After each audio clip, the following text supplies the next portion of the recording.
Hello and welcome to the first beginners mixed media class. And are we ready to go? I know June is.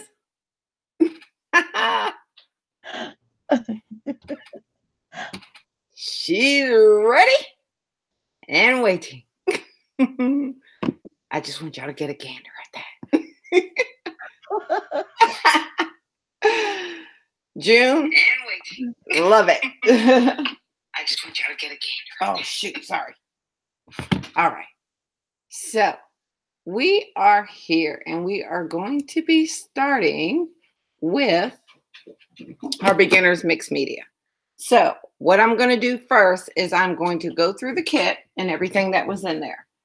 So the first thing is that we gave you the journal punch pocket. And my idea behind that, oh yeah, June is ready to go and she has on her hazmat suit. I think Crystal missed that. So we have Crystal, Rustic Ink Angel Designs on the panel, and Miss Penny. She's muted at the moment, but she is on the panel as well. So let me see who's we got. Talise and June and Toby and Amy.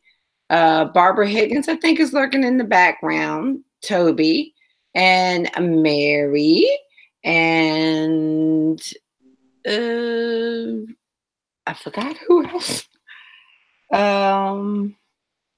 Should be a couple more people. So they'll come in as we get started. There's Barbara. And I think we have one more in the class, Miss Jean Joris, and we're missing Christine Hoback.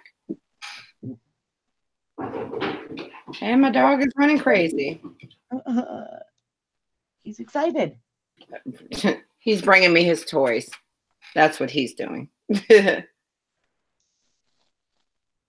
everyone. I can't see chat or anything. My internet's being really silly. Aw.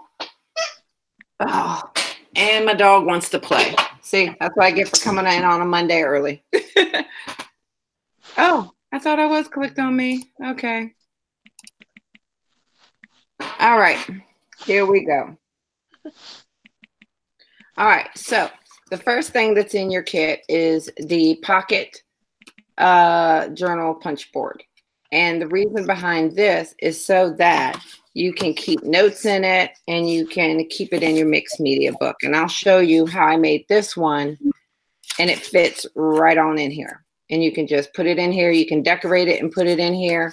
And then you can put any notes or whatever you want in there as well.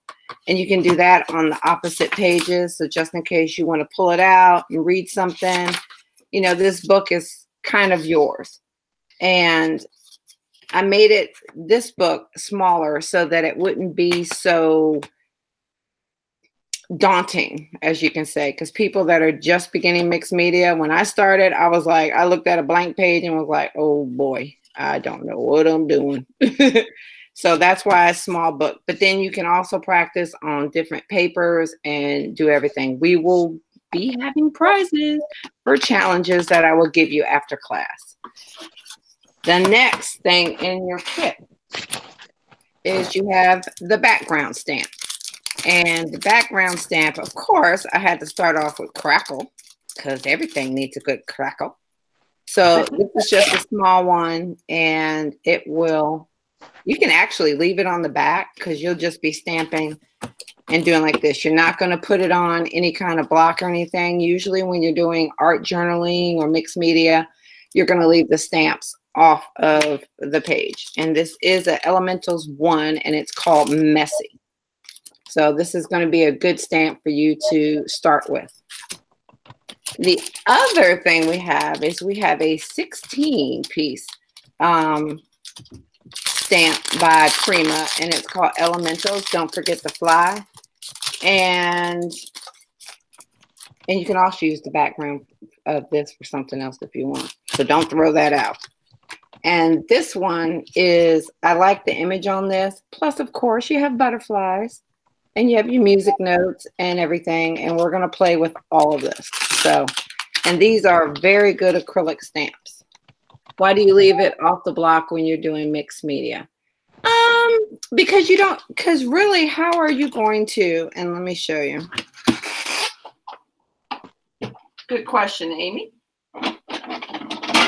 So if you're going to be doing mixed media, and let's say I'm just going to grab this one and you put it on the block and you're going to go stamp a page, you have paint, you have whatever else you have on the page, because most of the times you're going to have gesso, paint, or whatever when you're stamping over it, and you don't want the block and everything getting all messy. With mixed media, you can just say you just want to stamp this image up to here. Then you can stamp it, push, and you're good to go. Usually, if you want to use the block, you can, but try both ways and see how it works for you. Hi, Christine, she's here. And see how it works for you. It's sort of your choice. I have come to the conclusion I don't like the blocks. I always mess it up when I put it on the block or use a stamp, any kind of stamping element, like the Tim Holtz stamping plate or whatever. It just, meh. I just don't. It doesn't work for me. Might work for you, don't work for me. Okay. Thirdly, we also have another Prima, and this is your doily stamp. I mean, doily stencil. And what we're going to do with this is we are going to do some texture. You can use texture paste. You can use sprays. I find that sprays kind of go up underneath it if you spray too heavy, like myself. You can use ink, so you can ink through it. And we're going to do the texture. We're going to do the ink. And once we teach you how to make your own alcohol ink sprays, then you can use ink on it as well. And I'm just going to leave everything out since we're going to be working with it. Then I included some doilies in it. And a lot of folks like to do doilies. I'm going to mute you until you get one or the other. A lot of folks need to do practice with this. So you can use paint, you can do whatever, you can tear it up, and you can also use this as texture as well. So, and you can use it to wrap around pages, put on pages. You can tear it, put it on your pages, ink it. You can wrap it around, do like a little half doily. And you also have additional texture. So that's, and plus you can practice with it, and it's pretty. So the last thing is that if you have watercolor, if you have inks or anything else, this is a 6x6 paintable watercolor paper.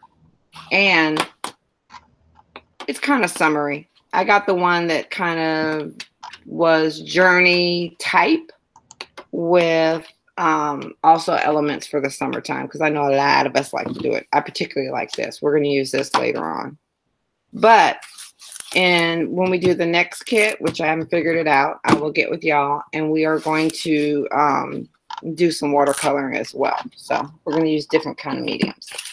Also in your kit, I particularly love these because they spread really easy. You use less texture paste when you use these, and you can scoop it right on back in. Okay, issue. Okay, you're muted, Crystal. Okay, so Christine particularly was wondering what was in those little containers. So we're going to go over that. So what I put in the WG is white gesso. And we're going to use this a number of times. So that one's a pretty big sample. If you already have white gesso, then go for it. You can also get, and I'm going to show you different products that I have, is you can also use black gesso. So either one. And these particularly help you make a porous page non-porous. And that way you can put sprays, you can put inks, you can put paints on it, and it won't soak through. Alcohol ink pens, sometimes not. So it just depends on how thick your gesso is. There's all sort of gessos. You have the black gesso. This is Amazon. This is Walmart. You also have gesso from Prima. You have the clear gesso. That's if you particularly don't want it to have a white tinge or color to it, you can use the clear gesso. There is the Liquitex. Y'all be like, oh, what the heck? You have the Liquitex Basics acrylic gesso. This was Michael's. And so there's that one. And then I think I've pulled out all the gesso I have. I think Tim Holtz has gesso. Stamperia has gesso. So it's just kind of what you like. The Liquitex is a little bit heavier than, let's say, the Walmart brand. The Stamperia is going to be a little bit heavier. So there's going to be thick to thin gesso. So usually a thin gesso will be just fine. Okay. Okay, she's back. Miss Penny's back. So then the next thing I put in there was modeling paste. That will be your MP. And that is golden modeling paste. I like the golden, but of course, all the brands have modeling paste. So you can do it. The reason I like this one is because it is a little thicker than most modeling paste. If you can see, and if you've messed with it, it ain't going nowhere. It is real thick. And that means it's going to be a little bit longer to dry. And it's going to give you a little bit more height. You also have modeling paste that has colors in it, which will be, let me see. My dog is right behind me. Yeah. He's like, I want to play. Sorry, not playing. Now, this is like an icing paste, but it kind of treats you the same way as the modeling paste. It's really thick, but it's colored and it's shimmery. Then Tuesday mornings, I think I got this Bria Breeze. This is a glossy dimension, which is kind of the same as glossing paste. Okay. Secondly, I put some matte medium in your thing. It should be the MM, and it should be in the container like this. That is the same as a gesso. It's clear, and you can use matte medium to glue down pages and go over paint to seal it. So that's in your box. Then I'm trying to go through all this stuff I have. I put in 4 types of acrylic paint, and these are the Jane Davenport paints. They were on sale, and I couldn't help myself. And you know I like to put everything in there. So it's a green, a pink, a purple, and a blue. So it should have everybody's colors included. Yeah, I know. He's poor Prince. He wants to play so bad. And then I put in, and this is going to be what Crystal is going to show us how. You know, you muted Crystal. Am I still? The Pearl X mica powder. And she's going to show us how to make. Show them again. Show them close how beautiful they are. Oh, this is going to, these are the different colors, and she's going to show us how to make our own sprays with mica powder. Yeah. And I tried to include almost the same colors or close to the same color things as before. Then, what else did I give y'all? Oh. Can you hear me now? Crackle paste. This is the Folk Art Crackle Medium. It does a really good job. Where is the project that I did Saturday night? I used this, and it gives you a nice crackling effect.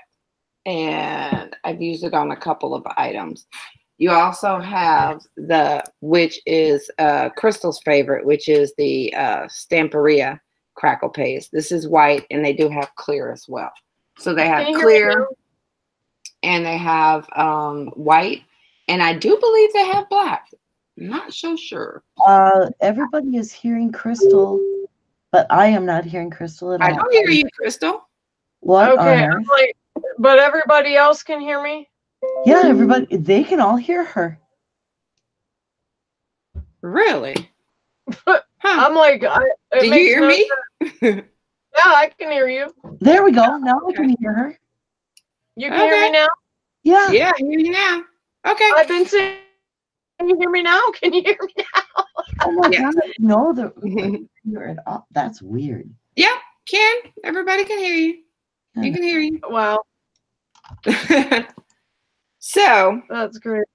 Also in the kit is the royal robes, and I'm going to take this off autofocus so y'all can see this. And that's because I just like the vanilla smeller, but you can use this over your texture paste as well. But this is the Prima Art Alchemy royal robes. I love this stuff. Beautiful. Yes. So with that, do we have any questions before we get started?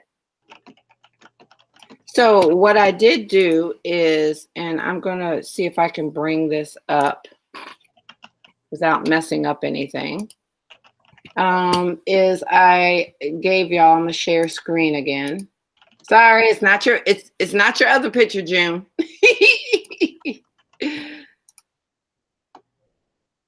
And here we go.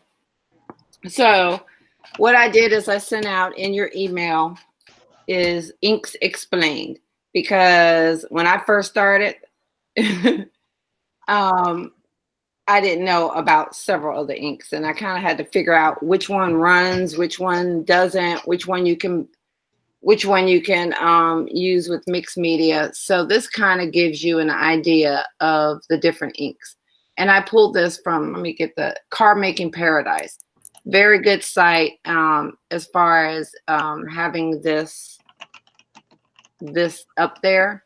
And then here's an ink chart. So if you want something that's permanent on a non-porous surface, i.e. like acetate, then your best bet is to go with the StazOn, the Brilliance, the VersaColor, the Adirondack pigment, but mostly the StazOn. Yes, the PDF is something you can use over and over again, write notes on your favorite products. And the reason I went with this is because you're going to have a lot of questions. Oh, can I use this here? Can I use this there? I'm not going to have all the products, so I want to make sure that you did have mostly all of the products. What I do like using when I do water soluble is the Memento and Archival. I usually use those two and StazOn interchangeably. I have all three of those, and those seem to be my favorite. If you want something that's going to react to water, you're going to look here on water soluble, and that will be your Distress inks, and then also your Adirondack inks as well. And if you need to heat set it, it tells you that, and if it can be used with embossing powder. Most inks can be used with embossing powder, which is good. So, all right, so we're almost to this, a little bit longer.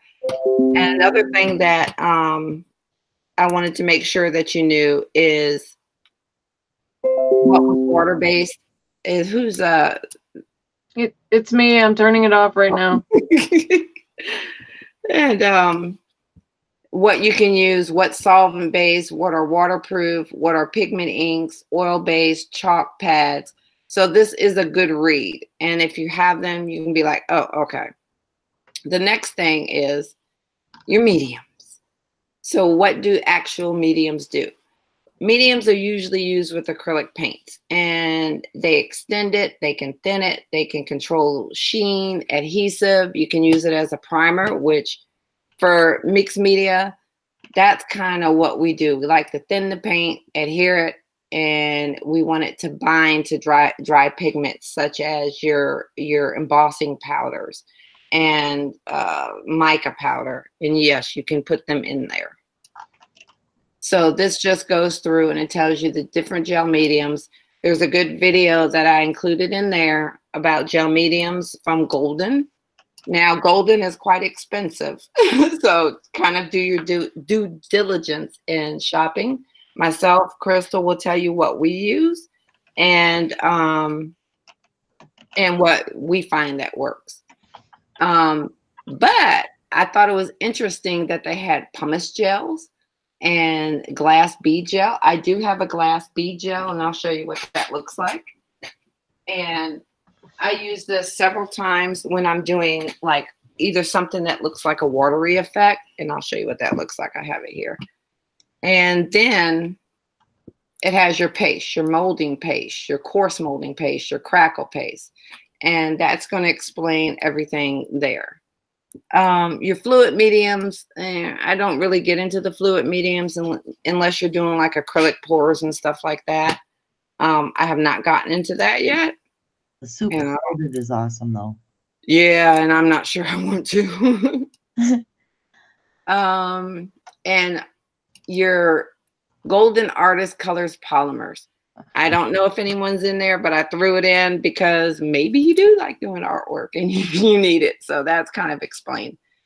And then this goes and it gives you examples of different mediums. I kind of highlighted the ones that I use and that probably would be beneficial to you and what their meaning is. So that kind of skips out on, you know, just kind of keep this handy when we're in the class, and you can highlight or put a check mark but behind anything that we use. And even after these mixed media classes, and you see somebody else that's doing it, you can kind of highlight and check, oh, they use this, now I know what it is, do I need to use it? So so this is kind of let's see, okay, I'm trying to read chat, and it's okay, no questions thus far. Nope. Except for Crystal is confused. Why are you confused? Oh no, she said that June had said she loves this because I'm always confused, and I said, LOL, June, I'm always confused. Here's your map medium, and it tells you kind of what to do. So this will kind of answer a lot of the questions, and I'm gonna stop sharing again, of what each of the mediums are and how you use them. And you know, as we go through this, I will be showing you what that is. So any questions before we get started? And then I'm going to let Crystal say a few words before we get started. Crystal? Oh, I'm sorry. I thought you were waiting to see. I thought you were waiting to see if anybody was going to ask any questions. No. So read as they go. Unfortunately, I came in kind of late. So I don't know what all has been gone over. No. We just went over the list and what was in the kit. Okay. Oh, Mary wants you to show the glass paste too. Don't forget that. Oh, okay. Oh, okay. So while Crystal's talking, I will show the glass paste. So the whole purpose for this class, this is just, you know, my observation, my thoughts on this whole process. The whole process, the whole reason for this class is because so many of you guys are interested in mixed media. Well, I know you've heard so many times people say mixed media is so freeing and all of these different great things because you're not restricted, you're not constricted, you're not having to go specifically one way or the other way, and everyone has their own style. Don't compare yourself to each other. Don't compare yourself to me, to Nikki. What? Click on Crystal. Oh, Nikki. and you know, just like Nikki and I, we don't compare each other, you know, we don't compare ourselves to each other. Just like Mary's great at mixed media as well. And we don't compare ourselves to her. Everybody has their own style. And my biggest, I guess, suggestion would be is let yourself think outside the box. Let yourself make mistakes. Let yourself be free and just do. I'm sorry, I tried to turn off the no, It's okay. will not go off. I even logged out of Facebook. So that's my biggest suggestion, is just to just have fun. Just try it out. Look at the different mediums. Mix them with things, you know. Don't be afraid to mix things with things. I know June gets a little scared. Oh, wait a minute. Did I show you her picture?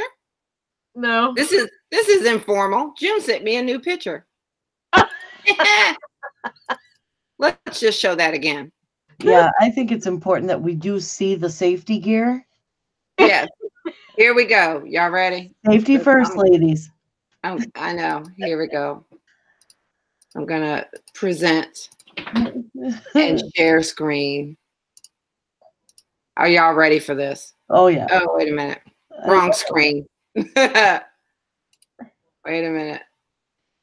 Why is it not bringing up June? Well, that mountain looks like Monte Cristo here. I know, right? Yeah, it does. Where is it? Looks like the place I go camping. Oh, I seen a red. I just seen something. Okay, here we go again. I had something. If I have something there, it won't show. Oh, what the heck? Okay, we're just going to do it this way. Oh, I see June way up on the mountain. There we go. There it is. Look at. That's my new picture. Now, Oh my gosh, how y'all funny. do not have to buy the hazmat suit with the designer pillow. She is ready for mixed media. It's pillow. It's much cheaper. That is the designer suit. June is our mascot, Barbara Higgins says. Oh my gosh. This is what happens when you play with disorganized crafter. Right? Is that awesome? Yeah. All right, it's back on you, Crystal. You know what would be hilarious is if she had black soot all over her face, Right? and then her hair was if her hair was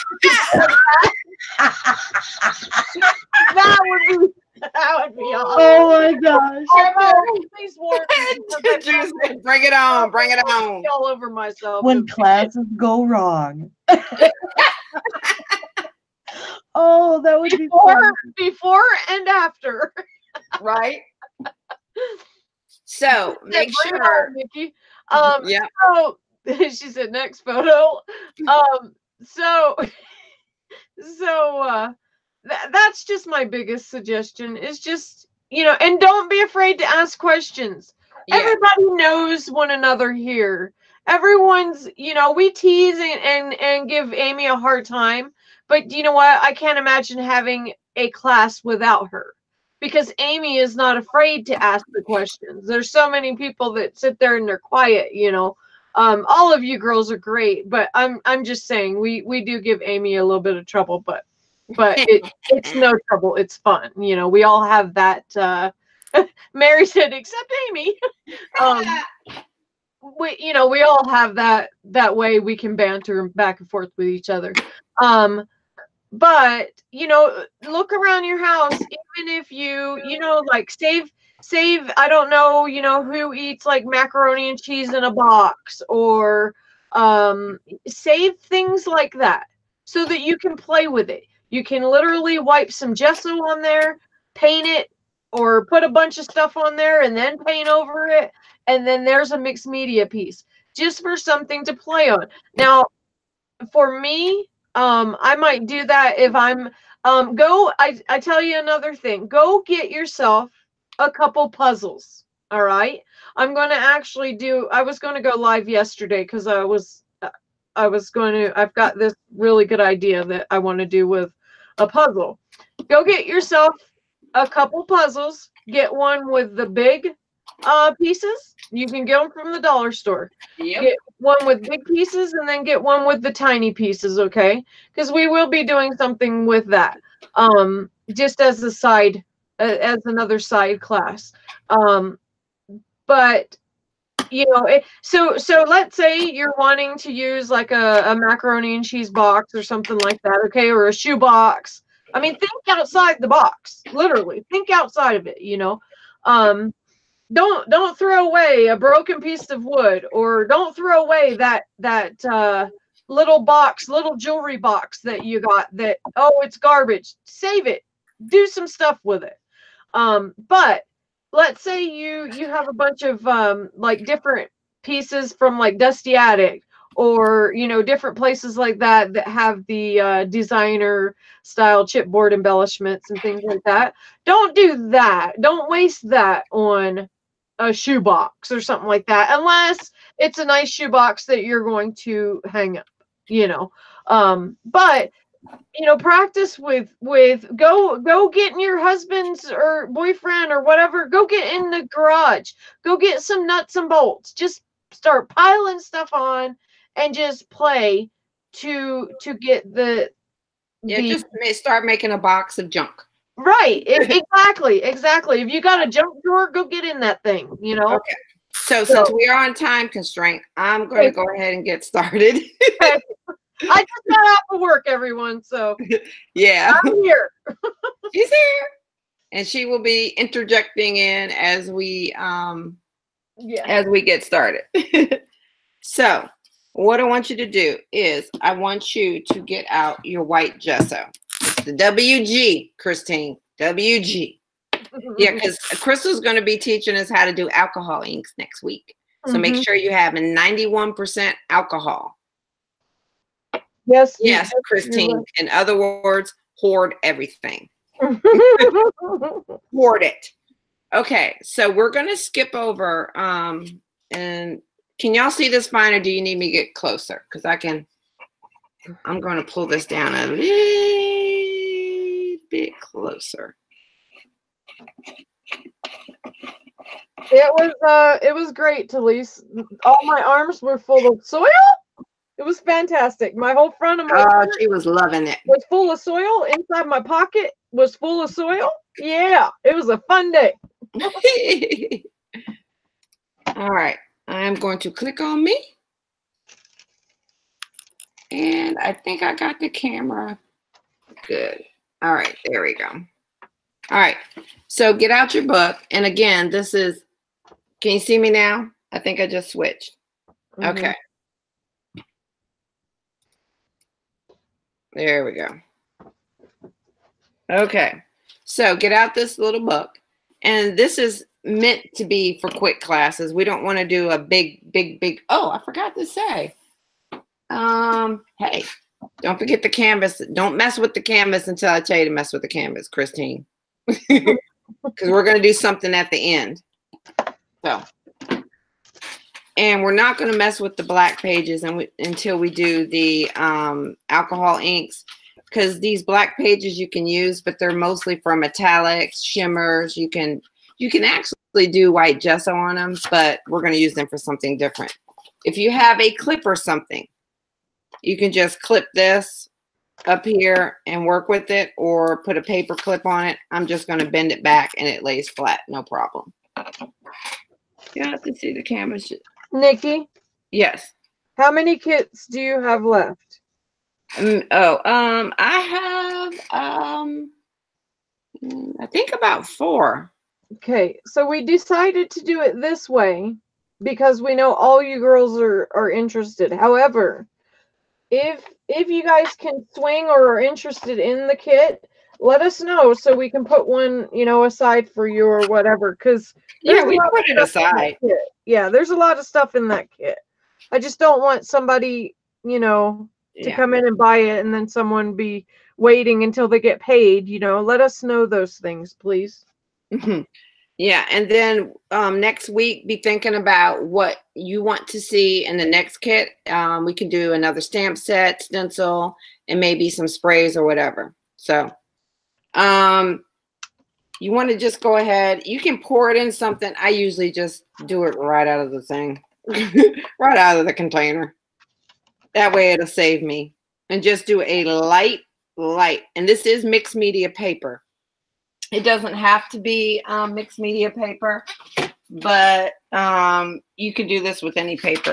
And I forgot to tell you, you would want to cover it.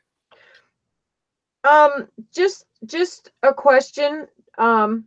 Put a thumbs up or a Y. Put a yes, right? Yes or no. Okay. Um, when you're doing this mixed media, are you interested in, because we have end goals for this. We actually have like pretty big goals for you guys with this.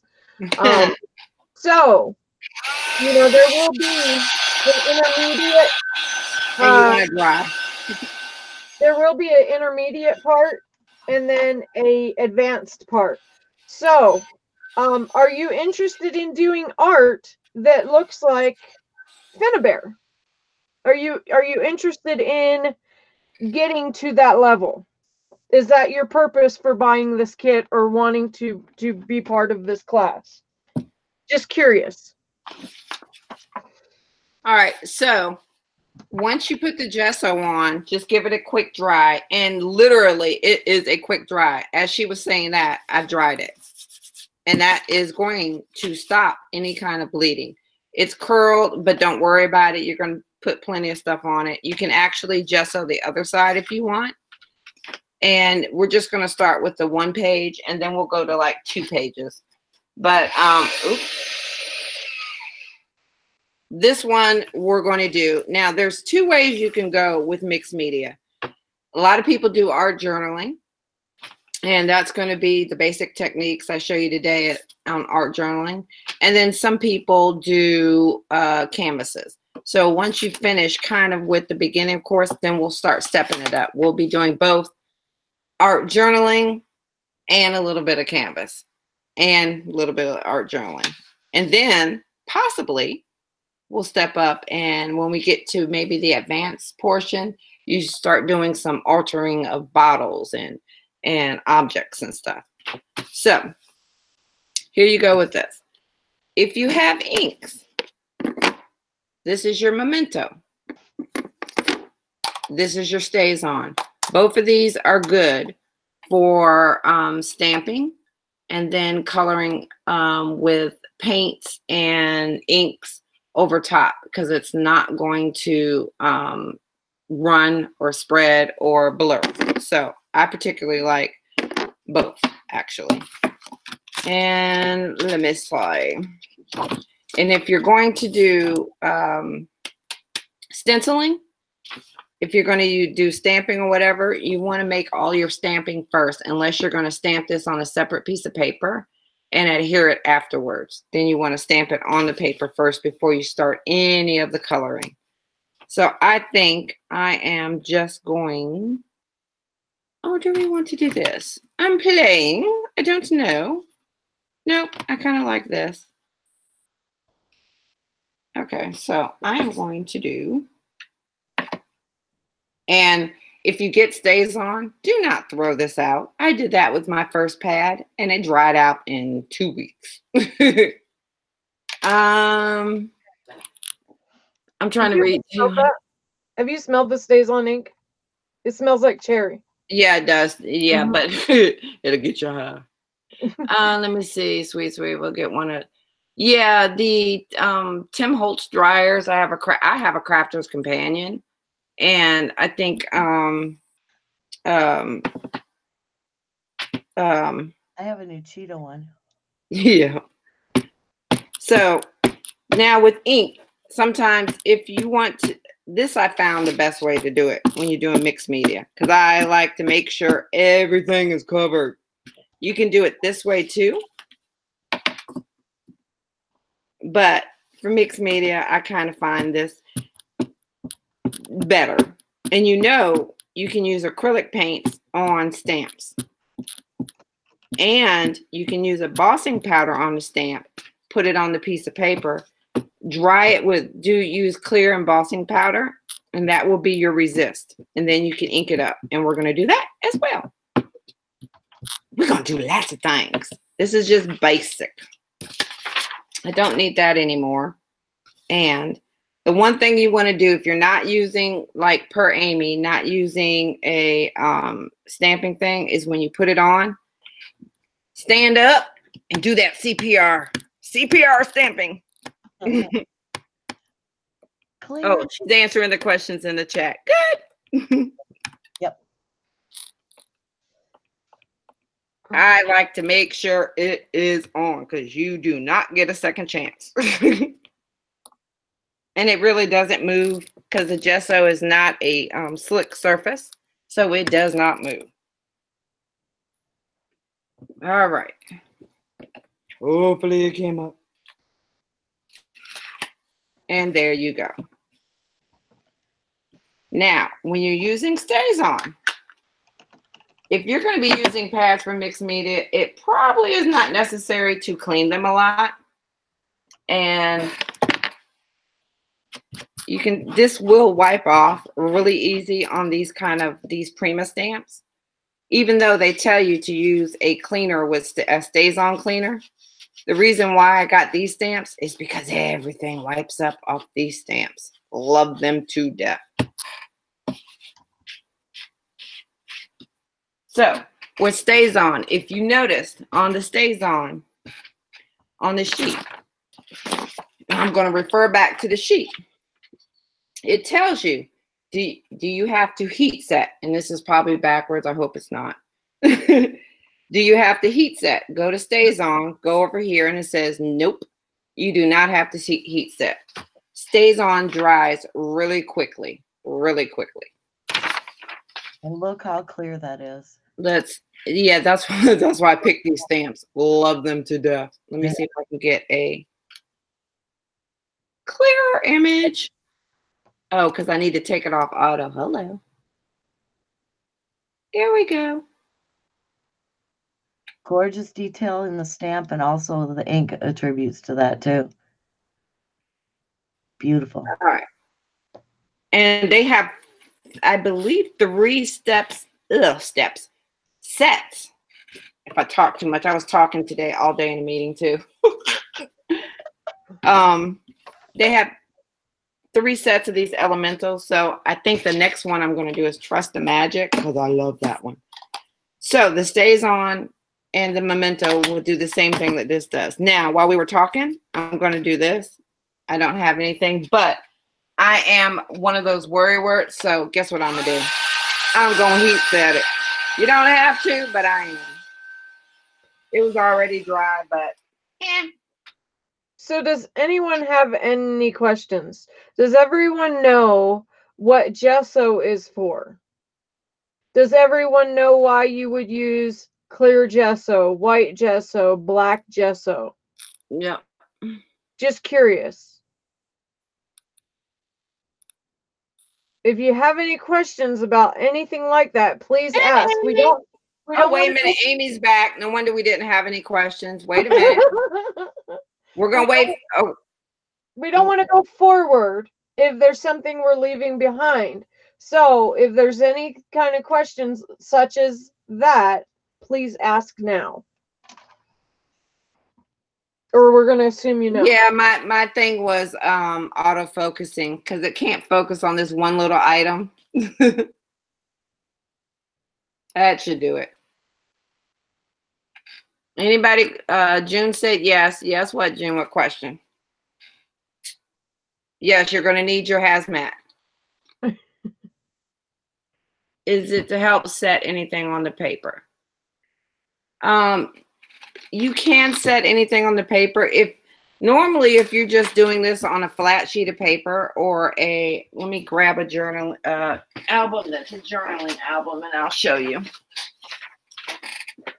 So okay, I love it. We're being asked questions. Yeah, so this Barbara, is I'm gonna move this aside. This is a visual journal album. You can get them at Michael's. I think these were like $9.99, and it's Bristol vellum, but you can use it for the same thing.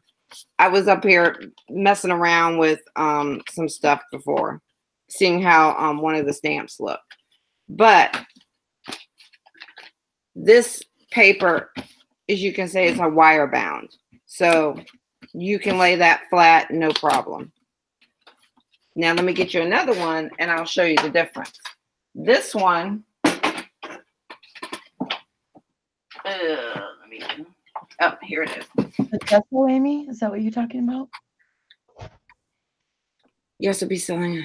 Will you? Okay, so this one is another type of. It's a moleskin, and I think I ordered this from Amazon. And as you can tell, this one is not going to lay flat. So what I usually do with this is I get a paper clip. You can bend the spine because it is adhered with string. And I take these clips. I got these at Harbor Freight, and I will clip that together, or I will clip it to something flat, and that will keep it flat. So either way, you can't go wrong. I usually just have something that I know is flat, and I'll clip it to that, and it does just fine. And you're telling them all that information about the book. Why? They were asked. Amy was asking about. Does it help to set anything on the paper? Barbara was. Sorry. Okay. So we were talking, just to go back because they're asking questions. I had said, do they know the difference between clear gesso, white gesso, and black gesso? Do you want to tell them the difference? Or do you want them the We went over that. This is go ahead. I don't want to overtalk you. Sorry, I'm trying not to. Okay. So I showed you this earlier. These are the 3 gessos that I have. This one is the clear gesso. Clear gesso is transparent. So you can prepare your background with it, and it will still show the color of the paper. When you're using gesso, there's different ways you can use it. You can use it to prepare the page, and then once you do the ink over top of it, it's not going to have that additional sort of lighter color underneath. It'll be transparent. So it's going to give you a fuller coverage of that. If you are sealing with gesso, like, so you know how sometimes we'll dry brush over top, this is not going to give you any color. So if you're using, I rarely use this. I think I've had this for a year. I use it when I'm doing glass or some canvases where I want to seal the color in. I will put this over top of it and seal it in a little bit. Then you have, and I showed you the white gesso. White gesso, it can be varying thickness. White gesso, you can, all of them you can use to prepare your paper to make it non-porous. White gesso you can mix, and you can mix it with micas. You can mix it with acrylics colors, and it'll give you that color, and also thin it out a little bit. Then black gesso. Black gesso is going to give you that, well, white gesso is going to give you that lighter hue when you use it. The black gesso is going to give you that darker hue when you use it. And this will give, if you want to, I think I had a painting, the one I did with the wings, and I needed to cover up previous color. I used black gesso, and I covered that first, and then I did another layer of paint over top of it. But your darker colors are not going to show up as vivid if you're using like real thin paints than with white gesso. Crystal may have more on that. No, you said exactly what the answer should be. The only thing I could even say is to add to what she has said is, if you're trying to save money, okay, which everyone likes to save money, okay, get the clear gesso and mix some black paint in it, mix some white paint in it, okay, because you're still, like Nikki just said, it's still going to be thinned out. All right, so you can, so what color would you use more of? So Toby, that depends on you. Do you like more things dark and black, or do you like more things white? So that's where I was getting ready to say, to save money and be efficient that way, just get the clear and then mix in some paint in it, some white paint or purple paint or whatever. It really is just to add toothing to whatever it is you have. If it's a glass, we want to make sure your stuff can adhere to it. If it's plastic, we want to make sure something can adhere to it. So it really is, it's a coating, you know, of a surface, but it's the two things to make sure you have a way to attach it to that. Because if you just painted glass, 9 times out of 10, it's going to scratch off and come off. Oh, it's going to peel off within like an hour. Right. And then sometimes you'll even see it'll look like it's melting down the side of the glass. It's crazy. So, let's see. Yeah, Barbara has the flu today. Okay. Penny says also they have different finishes, glossy versus matte. So yes, you would want to be careful with glossy versus matte, because if you're trying to adhere something, I personally have never seen glossy or matte gesso. It's usually the Mod Podge that they have the different type of Mod Podge that are glossy, matte, sparkly, or whatever. And Mod Podge is an adherent, and it is a finish, so you can use it for both. Right. Yeah, you can use it as a sealer. Yeah, as well. But you know, I do not know of matte or glossy gesso. However, with anything with Mod Podge, for example, if you have glossy versus matte, the matte is going to give you a very flat, it'll still have a little bit of a shine. It's going to give you a very flat, it's not going to be shiny. So be careful with that if you're trying to attach something else on top of it. Right. So, yes, Barbara, you can use paint in the white to get different colors. If you use gesso in black, you're going to get gray. If you use gesso in yellow, I don't know what you're going to get. You get light yellow. You know, it's that color wheel that you have to use. It's going to lighten some colors and it's going to change other colors. So yes, you can use it. The whole thing is though about gesso, you're not using it as paint. You're not, people get so frustrated because they're like, I've put on 3 coats of gesso, this white gesso. Why won't it cover it up? It is not a paint. You can add paint to it, but it is not a paint. It is not to cover the entire surface. It is to just add toothing, period. So then you come back in with another color and paint over top of it. Yeah. So, you know, to me, it just depends. If you want to have white mod or white gesso, have white gesso. If you want to have clear, have clear. You know, it's a personal preference, and you'll see as you get going. Yes, and then Talisa's saying mixed media paper, watercolor, and I do have Yupo paper, and we'll get into more when you start using the alcohol inks, and that's probably later on. Let's see, yes, Barbara, you can use gesso on wood. In fact, I've used gesso several times on wood, and it adheres perfectly. And also, if you are unsure, sometimes, and only sometimes, let me see if I can pull it out. I will use a spray adherent.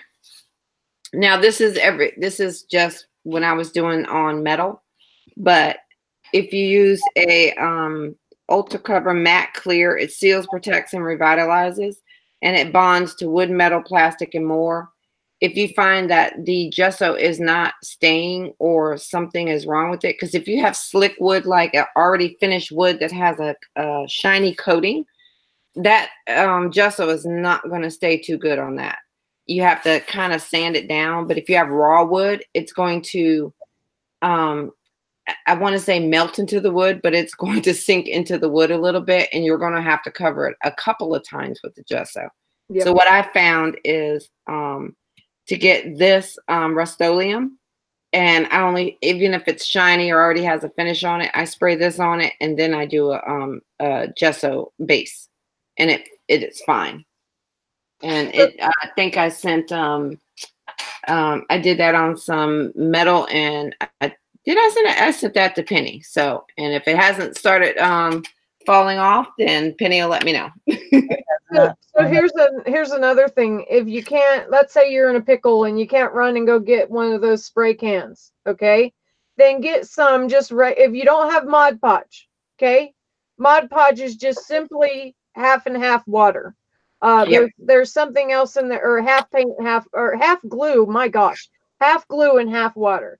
There is something else in there a teeny bit, but for the most part, you can use regular old PVA glue, which is your school glue, and you just mix half and half. Okay, mix that together. Go over that on your wood. Wait for it to dry, because like Nikki's saying, it is a porous surface, so it is going to suck that stuff in. And then go over it if you want with gesso again. But if you've got a really, if you got a really porous surface, it's going to suck that stuff up. So somebody else had another question though. Yeah, we're working our way down. So that was, let's see, hair dryer. I think Jess's trying to make sure, okay, everything attached to the canvas. Amy had a questions about the size of the poundage of the paper. Usually if you can use gesso on 80-pound cardstock, but I wouldn't go any thinner. 65-pound cardstock, it's going to start to kind of break up those fibers. Try not to go down any further than 80-pound cardstock, and you can get that at Walmart. And that's if you're using the paper like a canvas and you're painting correctly. Yeah. Yeah, if you're putting a lot of wet medium on it, I would not go further down than 80. Even with putting the gesso and the gel mediums, that anything thinner is not going to be able to take it. But if you're putting the gesso on a surface and then putting the paper on that, you could use tissue paper, toilet paper, anything. Not really. What? Yeah. You put a matte medium on something. If she's just talking gesso, it's using gesso on anything lighter than 80 pounds, and you start putting mediums and stuff on it, it's not going, like this paper is about 80 pounds. The paper that's in this kit is about 80 pounds, and it's mixed media paper. So it's going to have a different sort of tone than, let's say, this real light copier paper. Yeah. You see how thin this is. What I meant is that if you're not putting the gesso directly on paper, you're putting it on something else first, a substrate, and then you're putting the paper on top of that, then it's fine. But no, she's talking about preparing it. We're still talking about preparing paper, okay. Like a canvas. Yeah. No, not canvas, paper. Okay. Okay, so did we answer all the questions? I think who was it that I seen? Oh, Amy asked if you used color paper, what kind of poundage should you use? Yeah, I agree with Nikki. You can, if you want to play with notebook paper, but it's not gonna hold up. You're gonna have to throw it in the garbage, But if you're just wanting to see how things move around, but I personally wouldn't waste my product doing that. I keep the ring. Okay. There was somebody else that had a question though. And Amy, again, I wouldn't, if you're using colored paper and it's not for mixed media, I wouldn't go lower than 65 pounds. And that's just for layering. If you're using it for card making, 80 pounds. If you really want a nice sturdy card with a good crease, I would actually use 100 pounds. And be careful, because the cheaper papers, they will bleed. Oh yeah. So be careful with that. Because you'd want to make sure you absolutely, I would probably personally Mod Podge it first if it was really cheap paper where you don't know if it's going to bleed or not. I'd probably Mod Podge it, let it dry, and then go over it with the gesso.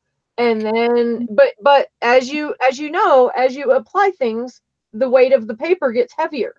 So I think that's what maybe Penny was trying to say, was as things get heavier, you're going to want it to be on a surface, to have another surface. Yeah, right. If it's lighter, if it's 65 pounds or lighter, I personally, like Nikki said, I would not go any lighter than that. I just wouldn't. Okay, you can use gesso on anything like wood. Yes, gesso can go on anything. Oh, yeah, we answered that one. So Toby said, so gesso should be used first before starting anything. That's where the question was. I knew it was Toby. I was getting there. Getting there. I'm keeping it. I thought we did that one. Yeah. I would, yes. I would. I always use gesso before I do anything. If it's sometimes I only use gesso. Sometimes it's good. You don't have to repaint it. But if you are doing art journaling, if you are doing a canvas, if you are working on bottles or anything, I would always use gesso first. Crystal, you got anything to add to that? I agree. 100%. Yep. Yep. I was listening. Sorry. Oh, let me see. That was Toby's questions. Okay. Yeah, we just come. Oh, yeah. Mary answered that one to me. Okay. I think I want a kit. I want a kit, but I'm in Colorado. Could you guys hold it until I get home? Yes, I will write it down and pull it out and reduce the inventory. And then let me know when you are ready to purchase. Okay. The stuff works great. Oh, yes, Amy. So, and I will do that. I'm going to Mod Podge the back of this, and then I'll show you as well. What did I do with my phone? And we'll do that later. And then I think I've gotten all the questions. I was thinking doing covers for albums, mixed media. Like, oh, that would be great, Amy. Does the clear dry shiny or matte? Mary, it dries matte. It is, they do have, you can't really even tell. I've used this Prima Art Basics gesso that's clear, and sometimes I forget that I even put it on. I end up putting it on twice. Can't tell it there. Amy, actually, so Amy's question is, you should guys have a class on all the different kinds of paper. I actually did download that but I thought, well, maybe I'll go over it a little bit later. So the different types of paper, I did download on the GSMs and what can be used with what, and I will put that in next week's email. And I think, okay, so I think I answered all the questions. So now that you have your gesso base, and the reason why you want to gesso this, not only because you're going to be using different mediums on it, but if you notice, and let me get this clear again, if you notice how well the ink is on here and how vibrant it is, that's because when you use pencil, ink, even Copic markers, some people do a gesso base with Copic markers. It still bleeds a little bit, but watercolor, this is going to adhere. It's going to adhere to that gesso. So anyway, that's another reason, because you got that tooth in the paper to stamp and to do everything. So the other thing, and this is mainly art journal pages, and then we're going to do, yep, we got enough time. We're going to do a little bit of stenciling. So this one right here, if you have any kind of inks, you can have these. Y'all know I like my Crafter's Companion. These are the Crafter's Companion Harmony ink. You can use Distress. You have Distress inks. You have Distress Oxide inks. You have, now these are what I started off with. I think I sold them when I was in when we did the last year's sale. These are Memento little dewdrop. These are perfect. They even mention it in that thing about these. These are great if you don't have a lot of colors and you want colors. They sell these in packs of, I think, 6. Also, the Distress inks, they sell in packs of what, 4 or 5 with the little cubes. And also, and I'm going to bring out a few more. So you can get, I think they have a whole thing you can get for like half off or something like that at Hobby Lobby. They're cute. Yes. there. And also, and if I can find them, because I think they're sitting way back here. These are the little chalk inks from Prima. I don't even know if they sell these anymore. As you can tell, I haven't even opened them. But these are the chalk inks. And then there are... They're called edgers. Yeah, the little edgers. And I use them for that. And then they have Bird Studio. So these are the cheaper inks. But for blending for canvases, you can use ink on canvases. You can use them in water. And I'm just going to show you a couple of the things. With the Memento ink. And let me see. What paper do I want? Actually, I can use that book I just pulled out. Here it is. And I'm just going to show you a couple of examples. So, this is your Memento ink. Now, this one, it's going to cover, but I'm not sure if it's, if you don't have a blending tool. Okay, so you see how that ink works on there, right? Now I'm going to gesso. My dog is right behind me, so I can't even scoot back. Run over his toes. Oh, no. Okay, so now watch this. You see how this turned out, right? Kind of splotchy, da-da-da-da-da. Now we're going to gesso. And if you put a light coat on, it will dry actually very, very quickly. On any project, it's going to dry quickly. But I'm going to help it out a little bit. Yeah.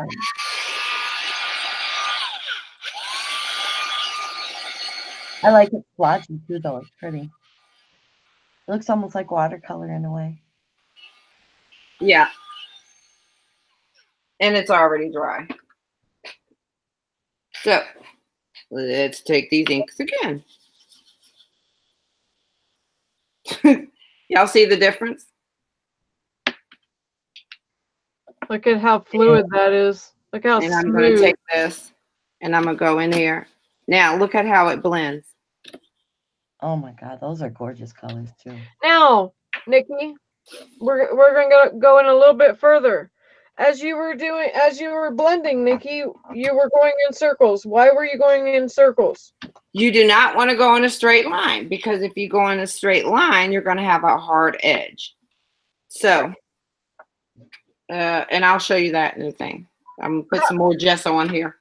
A hard edge meaning you'll be able to see literally the edge of her lines. Yeah, so. you'll see the edge of my line. You'll see the hard edge. You want to go in a circle. And you want to always, if you do have the, and I was just showing you this too, and I haven't even used a blending tool, which shows you how nice gesso is. If you have a blending tool. Look at And this is just with, and Memento inks are really not supposed to blend. I'm just going to do this. Well, they see that hard edge? gesso. Yeah, you can see what's on the gesso and what's not on the gesso. It's a hard edge because I just went like Mary this. Blend? Question mark? What? Mary said blend? Question Blend. mark? Yes, blend. And it's a hard edge. And you're not going to be able to get that hard edge out either. Once that ink goes on there, especially with the mementos, the distress you can kind of work. And the harmonies you can kind of work. But, excuse me, if you're going with other than the water or reactive dot inks and stuff, then you would want to do a gesso base. And so I'm just going to go up and show y'all. So you basically could sit there and do a watercolor background Yeah. with just your ink pads and nothing else. Yeah. Isn't that pretty? That blended much better. Yes. And you would have to dry this. This is Memento, so you'll have to dry this one. And that's without the gesso. Amy was typing a question when you first dried the gesso. She goes, is there a standard you should do for, holy crap, look how smooth it is. You stunned her right in the middle of her question. What? We stunned Amy? Yes, that's why I said Is it Amy? Let me go back into focus. Sorry, y'all. that was funny. So when you're doing art journaling, which is or preparing a piece of paper for inking or spraying or whatever, you should always do a light layer of gesso. If you are doing a canvas, and depending on what you want your canvas to be, me personally, I don't know about Crystal, she can answer this after me. I usually put on a heavier coat for me. And I usually do 2 coats, dry, and I'll do a second coat because I want it to be nice, thick, and give it a lot of tooth. So it just really depends. For art journaling, light layers. For canvases, heavy layers. For bottles, a light layer, but you have to use a different method. And I know you've seen us all do the bottles. You would need to pounce and not swipe, because then you're going to have the swiping, the brush strokes in there. Mm-hmm. And the reason why you have to do it heavier on a canvas. Now, a lot of people do not know this. 9 times out of 10, if you have a white canvas, it's already got a primer on it. Yes. Yeah. So 9 times out of 10, you don't have to gesso it. However, I still do. Yeah. I don't like the texture of the canvas. I want the textures that I want. I don't want the ones that they're trying to give me, unless it's suitable for that. But, okay, so Barbara has a question. Okay, Barbara, go ahead and just because you mess up, that's okay. Flip it over. Gesso the pages, real light. Make sure it's dry, and then when you are stamping it up, what did I do with my stamps? I'm losing stuff already. Good God. How did I do that? Barbara, are you pushing your stamp into the ink pad? Are you pushing it down into it? Or are you taking the ink pad and pushing it on the top of the stamp? Yeah. And did you just ink your stamp pad? Or she has a brand new stamp pad. So usually what I do is I lay mine down. Some people do it like this. You can. I don't. I like seeing that I have all my ink on there. So I push, push, push, push. I look to make sure it's a nice even coat. Push, push, push, push. Then I'll take it. Oh, I lost the other stamp already. That's odd. And when you set it down, put it where you want to. And then what I usually do is I do the CPR method. I kind of stand up a little bit and give it a little pressure. And then I kind of push everywhere on this stamp. And when you have it on the gesso, it's not going to move around. No ink on stamp. Well, you have to have ink on stamp in order to get an image. So then you need to, I don't know if are you pushing your stamp into the ink, or are you pushing the ink into the stamp? I thought she said her lines are really thick. So that meant that you got too much ink on it, or you're pushing. She had too. Oh, sorry. I ain't got my glasses on. Yeah, or it's one of 2 things, Barbara. It's either you've got it too full of ink, meaning your stamp, you've got it too heavy on the ink, or you're pushing your stamp down too hard on the paper. Okay, so I'm going to do this again, so we can make sure that we are doing this right. All right, so Nikki, 1 second. Barbara, just a suggestion. Get another piece of paper. Don't waste your paper in the journal. Get another piece of paper and stamp on that paper like 2 or 3 times so that you can get the rhythm of that stamping. Okay? No, there is plenty of paper in here. Oh, is there? Okay. Oh, yeah. So I'm doing the back of this journal, and we're going to do it again. And this time I'm going to use the butterfly because I have no idea where the other stamp went to, because I I can lose stuff that quick. And don't get rid of that paper, Barbara. Leave it in there because you will still use it. It will still be part of everything. So yeah.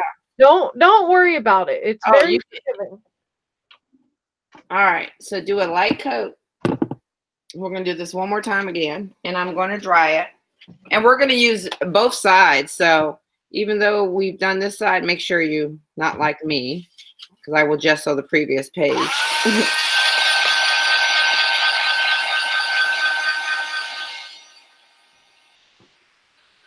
And I will put fingerprints on it too.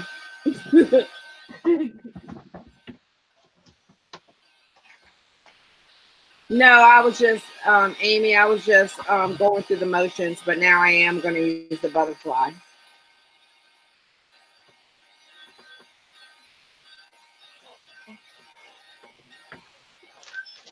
Okay. So, and I'm going to bring this a little bit closer up so y'all can see. And it needs to go this way. All right, so this one's gessoed and dried. And as you can tell, it didn't ruin anything on this side. And I'm going to use the butterfly stamp because right now I don't know what I did with the other stamp. I lost it that quick. That's amazing. I can do stuff like that. How you can sit still and lose things. Yes. So I am going to use this stamp. So what I usually do is I'll turn it around this way. And let me make sure that y'all can see. Let me know if it's blurry or not. I'm going to adjust it so that I can make, there we go. It's as clear as clear as YouTube can be. I mean, yes, Amy, you should have a heat gun. You should definitely have a heat gun to do mixed media. Okay, I'm using StazOn. What type of ink do you have, Barbara? Because that may be the why. Do you have Memento or StazOn?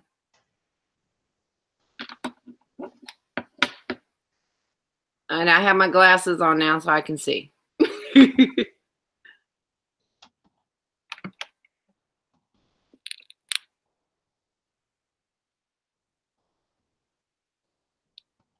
She has Memento. I'm switching inks. So Memento is a little bit juicier than StazOn. All right, so you want to tap, tap. And you see that's not getting much on there. Move, dog. Just take it, give it a little push. And just keep on, just tap, tap, tap. And it actually does not take much ink. When it starts looking like this, okay, wait a minute. Autofocus is not my friend today. You see that? And you can tell where there's not ink. And even though it looks like it's like bunched up and beaded, that's okay. Ink spreads when you push. So we're going to do a little bit more, and then I'll show you again what it needs to look like.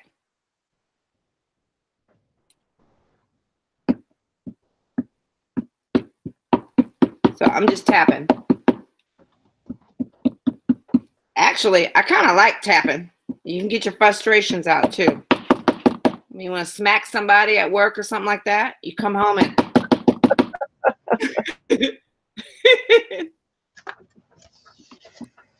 and these are good stamps. So okay, the heat gun that Harbor Freight sells will burn your craft table up. It will burn your supplies. It is not a crafting tool. That is to melt plastic on your windows and all sorts of things. Okay, we're looking at this. All right. So go back to autofocus. Then I'm going to take this. And I think I'm going to do it right here. And I'm going to set it down, and then I'm going to push. And I'm just going to go everywhere I think I should, where you have the stamp. And then I'm going to lift it.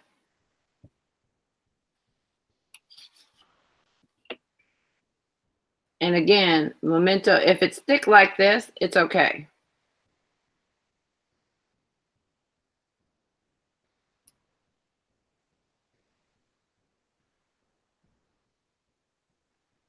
All right, we got you. Could you use a paintbrush to apply ink to stamps? You're welcome, Barbara. If you're using acrylic paint, yes, you can. If you're using watercolor, yes, you can. I have a watercolor pen, so I will show you. And we'll do the same thing over here. Okay.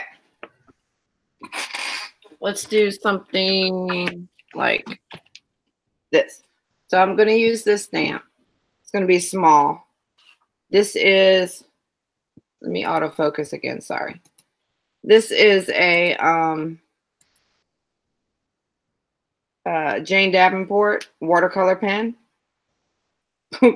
which I got to crack the cellophane on. Oh, wait a minute. I haven't even used it. Shoot. Let me go get another one. I know I've used some of them in here. Hold on. So you can use it, but it's a tedious process. And to get fine lines, it really takes a lot of... It's going to smear a little bit. Yeah. So, I have used this one. Again, this is a watercolor pen. So it has the brush on the end. So I'm going to take it, and you can actually do, watercolor is kind of funny because it's not going to, let me see. It's not going to stay on the stamp. So you're not going to get a clear image as if you were using ink, and I will show you. So acrylic paint, you can. Watercolor, man, it's not going to be too good. It's going to look watercolorish.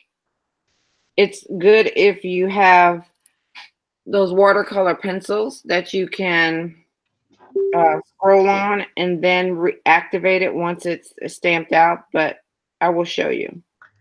So see how that looks? So Nikki, Jean Joris is here.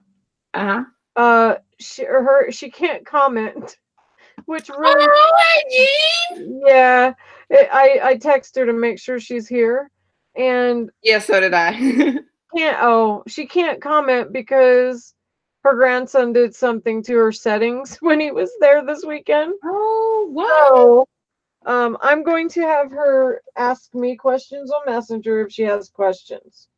Okay. So, Jean, if you have questions, just message me on Messenger. Yeah, and we will be bringing people on the panel to show what they're doing next week. We're going to do, oh, damn. Okay, so you can see how this looks, right? That's watercolor using a brush. So that's not going to work. And then when you try to stamp it, ooh, what is that? Oh, dryer. Oh, is it loud? Oh, yeah. Oh, I'm sorry. It should have been. And that's what you get. You're going to get essence of the stamp, but it's going to be a little messy.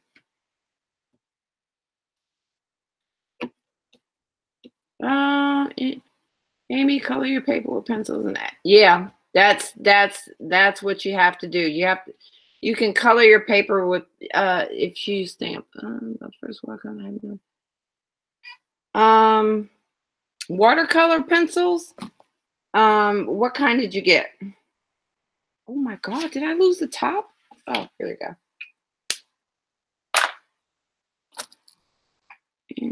Pencils and activator. Yeah, there's Derwent's watercolor pencils. There's regular watercolor pencils.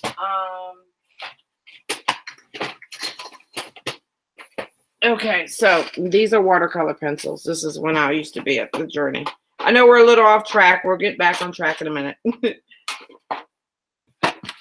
And what you can do is, and a gesso base for this will be very good. You see how well this goes on the base of the gesso?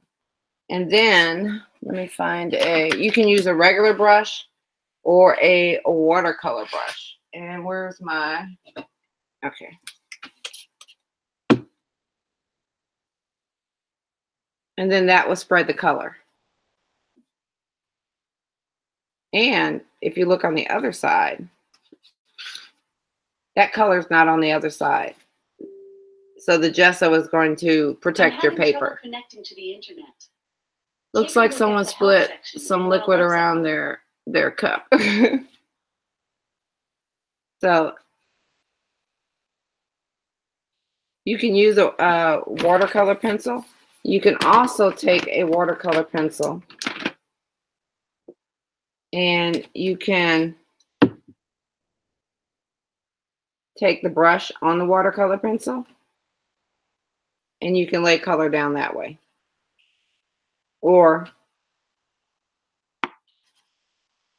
And that will spread the water.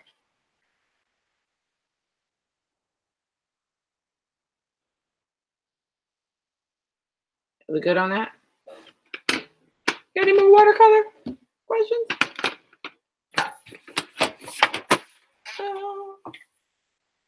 And I forgot to heat set this. With Memento, you have to heat set.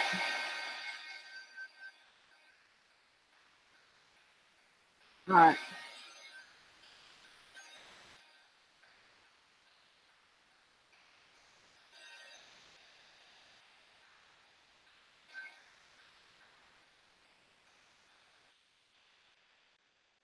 All right. Now, watercolor you can use if you don't want anything that's specific. Okay, that's dry. Okay, and if you look on this side, you don't see any of the colors that are here on that side because gesso has made it a non-porous surface. So you are good. All right. Do we see down? Oh, down a little bit. Okay, I don't see any more questions. So, distress inks, oxide inks. I'm not sure if I need to go over those. Those are Crystal's little area of expertise because it's Timmy. But those are water reactive inks. This is her favorite. You can use a blending tool. You can go to the dollar store and get a makeup sponge. I use those as well. You can actually, sometimes you can use a, where is it? I'm not kidding you, y'all. You can use baby wipes. In fact, let me pull a fresh one out and I'll show you. So, with distress ink, let's say, and I'm just going to put some on here. Okay. I just slapped that on there like nobody's business, right? Look at that. Pretty. Baby wipe. And it takes up the watercolor too. So let's say you don't want as strong a color. That baby wipe will make it a nice pale little pink. Y'all probably can't see it, but yeah, it's there. Did you see Amy's question about gessoing the back of paper to prevent bleeding or leaching through? Yes, you can gesso both sides. But it's if I gesso this side, it's not gonna leak through. If I gesso this side and I stamp and I do watercolor, it won't like leak through to the back. You can gesso the other side as well, and it should be fine. I usually do both sides as well, Amy. So I'm just like that. Question, Amy. Yes, you can use a baby wipe to clean stamps. And then I use a baby wipe to clean the stamp that I can no longer find. Now another thing that and you can save your baby wipe and use it in a project, believe it or not, with all the different color inks. It actually turns out to be beautiful. I personally recommend that you do gesso both sides of the paper, but get yourself a larger piece of paper or a piece of construction paper, something larger than your page, so that when you're spraying, it doesn't go on the edges, the whole edge of your book. Put it like this. Yep, exactly. Yeah, like when I gessoed the first page, I put something and I didn't do it here. When I flipped it over, you could actually, because we're going to do a 2-page layout as well. You want to get 2 pieces of paper, and usually I'll just fold this up, or I'll get like my handy dandy craft paper, which I love, and or wax paper. If you have a good old kitchen wax paper, that'll be good. What about parchment? I didn't dry it, Barbara. Is parchment okay to use as well? Parchment, yeah, parchment doesn't matter. So, yeah, I didn't dry it first. I should have.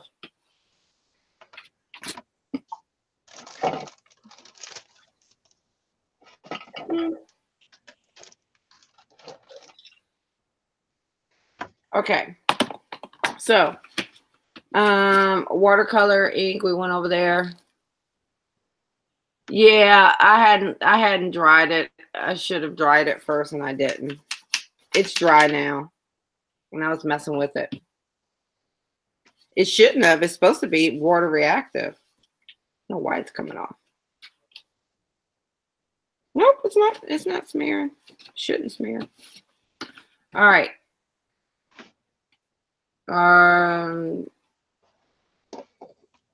Any more? I'm just checking for questions before we move on. So, with the Distress inks, and I can use, and actually, if you have blendable ink, any of them should blend. And this is weathered wood. I just threw out some colors. And you can actually, you can do it like this and turn it. Ew, is my thing? There we go. There's Jean. Who am I? Just kicked my grandson's butt. Jean's here.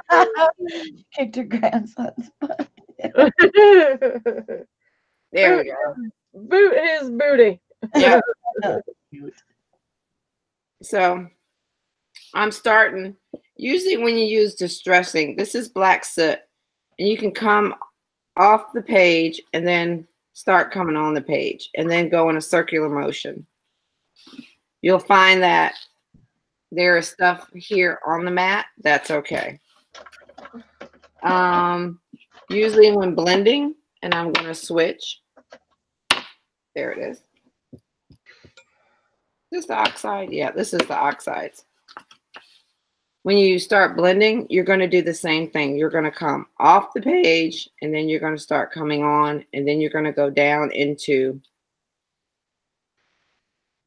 the other one. Then you're going to get your previous one, and you're going to go back and forth. That's black. I'm having trouble connecting to Here we go. I know. She's evil. I know, right? Just saying. So Tim Holtz has 2. I'm sure everybody knows this already, but I'm just going to say it. Tim Holtz has 2 different kinds of inks, as we all know. Yeah. He's got his normal distress, which all of his distress series. So all of his inks, except for he now has the archival, which are going to be in his colors. His, what is it, 84 colors that he has. Yeah. So the distress oxides, they're a cross between a pigment ink and then his distress ink. Okay, so it gives a very chalky, as you're seeing, very chalky look. Now it is water reactive. So as you know, with chalk paint, it will lift it. And with chalk paint, it gives it a dry, sandy looking finish and texture. That does not happen with the distress oxides until it has to be reactive with water. So you have to spray it with water to get that oxide to oxidize. Yeah, Okay? I'm putting water on it right now. Right. And so yeah, zoom, there you go. Perfect. Now, the great thing about these oxides is they do not turn into mud. It's freaking fantastic. It's brilliant. So you can mix several different colors. It's not going to turn into mud.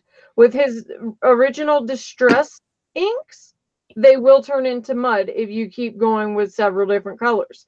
Now, with his distress series, they all are reactive to water. You can dry it and it's still going to react to water even after you've dried it. So he does have, as you guys, I don't know if everybody's seen the thing yesterday or the other, whenever it was, that Saturday when I made the bottle. Okay, I put the glazing on it, which gave it the tan, the antique effect. So it's the same thing, okay, as your heavy body gel or heavy body paste. Sorry, sorry, heavy body gel. Why am I saying paste? I had it right the first time. Sorry for the confusion. Anyway, so it's a very thick.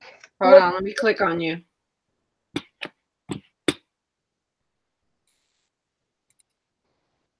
Go ahead.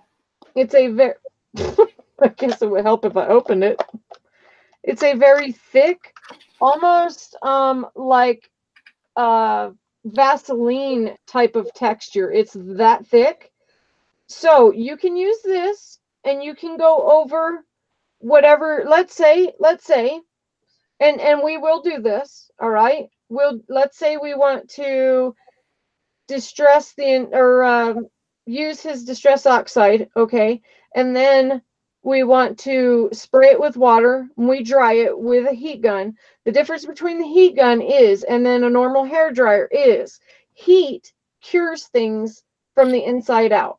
All right, it's going to heat it up on the outside so you can go ahead and keep working, but it cures it better than just a normal hair dryer. However, use what you got, okay, until you can get a heat gun. And anyway, so we would put this on after we've sprayed it with water, created the oxide effect if we wanted to. If we didn't want to spray water, then we could leave it, and then we would put this on there. We would dry it, and then we would apply another color, okay? Once you put this on there, then that other layer underneath is not going to react because no moisture can get to it. So that is the one thing about his distress inks, is you do have to dry each layer if you don't want them to be reactive any longer. But then you can apply other layers and it's fantastic. So yep, just a little FYI. Okay, so this is the distress oxide inks. So I colored it, and it's a light color. I'm not going real heavy with the colors. And then I flicked some water on it. And then I actually took a wet paper towel, and it gave the texture of the wet paper towel wherever it was wet. Oh, that's pretty. So you see where it's pulled up the ink? So that's your distress oxides. Your distress inks are going to do the same thing. It's just that, as she said before, they can turn to mud. Sometimes you don't want that. Right. So I'm going to go, and we looked at the, oh, here. This is the Memento inks. Those turned out smooth on the gesso surface, but not on the gesso surface. So yeah, it's a very cool textured look, especially if you're looking for that kind of grungy type of look. It's kind of grungy. Now, these are water reactive as well. These are the Crafter's Companion. Y'all know I got to throw that in here somehow. Oh my God, my camera's being so stupid. It wants to, I don't know, it doesn't want to focus on anything. It's because you have so much white there.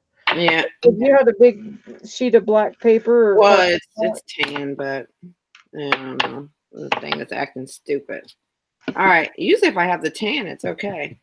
So these inks are going to do the same thing. What you want to do, and I've flip this over and just have this one single sheet out. And this is my mat. It's not a Tim Holtz mat, but it is a silicone mat. It's one I think I found at a expo or something like that. And then I'm going to go in here and I'm going to do some blue.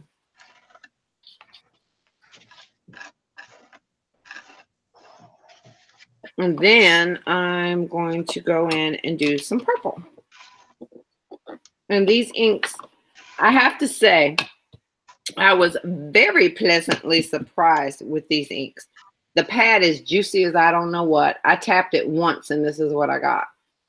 Wow. And look how much ink is left over here. So you actually do not have to tap it. And they do have re-inkers, as do all of these ink pads. The Distress Oxides, the Distress Inks, the Crafter's Companion Harmony inks, they all have re-inkers. So I'm going to come in here and I'm going to do the same thing. Look how vibrant that is. Wow. I'm just saying. Barbara, then I'm going to turn this over because I want to get the very edge. Barbara Higgins is asking if Hero Arts inks are good. Hero Arts inks are good. I do. Oh, hold on. I have some if I can find them. I do have some because I used to get some of the Hero Arts kits. And so they had some that came in there. And yes, they are very good. Again, I just actually tapped it twice and I have a lot of ink. So the good thing about this is, if you notice, it blends right in with the oxide inks as well. And I'm just going to lighten this up a little bit and bring it over and bring it down. And notice how it is not messing with the original black ink. No, it's not. Awesome. So I'm going to. Now, and this is, we're giving you the basics. So this is kind of like, 101 with the ink kind of thing. It depends on if you do like messing with the ink and stamping and doing pages like this. This is sorry. Thank you, Amy, for keeping me on track. This is a frozen lake, which is like a blue-green. This is a plum pudding, which is a purple. It's a nice deep purple too. Then this is called Winter Rose, which is a pink. This is called Winter Rose. That's a beautiful pink. And now, since we have the Crafter's Companion account, I will be putting some of these in the store. Now, let me show you this. So just like the Distress inks, and I'm just using my fingers and flicking because I ain't got a fancy flicker. You're like Crystal. Fancy? I don't have a fancy flicker like Crystal. What's a fancy flicker? I missed that. So I am flicking again with the fingers. All right. Amy's asking, could you paint on the other layer of gesso over her face and then paint with acrylic to give her face a skin tone? Yes, you could. You actually could. Yeah. Okay, so I have flicked and I am done. Now, this reacts the same way. This is so I will have to say that the Harmony inks are very vibrant, as well as the Distress Oxide inks are very vibrant. They're going to give you, both of these inks will give you the same colors. And then you do a little flicking, it's going to do that. And then what you want to do is you just want to heat set it. And yes, if you actually wanted to, Amy, and we're playing, so let's play. If you wanted to go in here and you wanted to pull up the color from her skin, you could. And you see how that lightened up? These inks are very versatile. So when I first started out with inks, I went out and thought, okay, I can just, oh, Amy got booted. No, I don't. Yes, there is a fancy, blah, blah, blah, blah. Yes, there is a fancy flicker, Amy. Tim Holtz, it's great. It's by Tim Holtz. See, hold on. Let me click on Crystal. She told you she had a fancy. She's muted too. Hold on. See? Fancy flicker. Okay, but you did not use a fancy flicker? No, I did not use a that was a very functional flick that you did. I did not do a fancy flicker. You can use an old toothbrush. Save a toothbrush, and you can literally. Toothbrush, or you can use one of these. This is a baster, silicone baster from Walmart. It works. And you can flick. Look, put the stuff on there. Flick. But it really flicks too hard. It's not a fancy flicker. Oh, what's going on? I need this stuff. Oh, Amy said I need this stuff. Yeah. Oh, just hit the live button, Martha. And I'm buffing. You're buffing, Jean? You're buffing. Oh no. Yes, Amy, there is such a thing. June likes the fancy flicker, and Amy says I use that for acrylic paints. Yes. So, Amy, just in case you missed it, I've laid down the ink. I haven't dried it yet, but then you were saying, you can go in and color the face. So what I did is I went in and watch. I'm pulling up the ink from her face. Removing the color. I'm removing the color. And she has no color on her face. So you don't want to use a wet towel like I have, because I have a baby wipe. You want to use something dry. So I just took the towel that I have. Now it's clean off the table. And now we have removed the ink from her face. Which looks really cool. Yeah. Yes, with just water, because she's taking it back down to that surface. And I haven't dried it yet. And if you want to remove more, you wet the, take it, get you a wet cloth, and go on here, and we're removing even more. And we'll put it all up. So Toby's asking, is that because you gessoed it? So, no. Go ahead.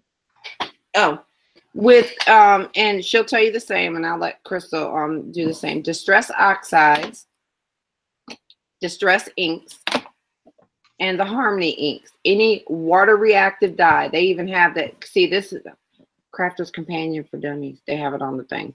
Anyway, water reactive dyes for blending and distressing, distress inks and oxides. They're water reactive. Any water reactive inks, you can go in and you can actually, with a little bit of water, just like you saw when I flicked, if you see where I flicked and the color came up on both of these. Now the oxide does oxide very well, so I don't know if you can see that. And then this one is water reactive, and it pulled the color up. So what it's going to do is you put any water on it, then it's going to dilute that and bring it up even more. You just take a dry cloth and you can lift it up. She might have a better explanation, but that's what I got.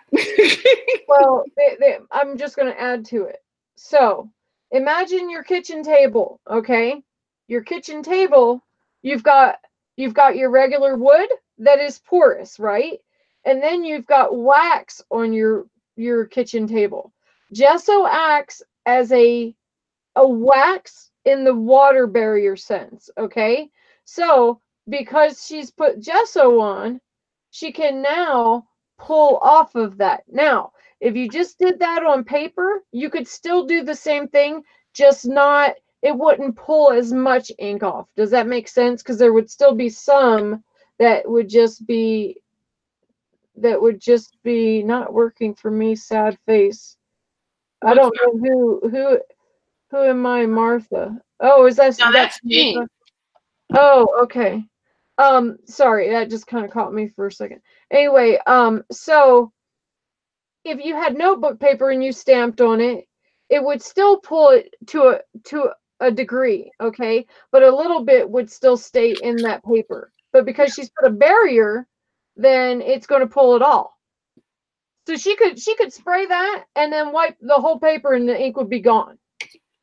If she I haven't said it yet. Yep. Because she hasn't said it yet. Yep. So I can keep on taking the ink up as much as I want. But I'm doing it with the brush because I have more control. But let's just see. I think that I'm right. I think once you said it though, with the, I don't know about the Crafter's Companion, but once you said it, I think that if you spray water on it with Tim Holtz, I'm pretty positive if you spray water on it, even though you've said it, I believe that it will still pull the ink off. But but if you want to add another layer of ink after you've heat set it, then it will hold the two inks together. Does that make sense?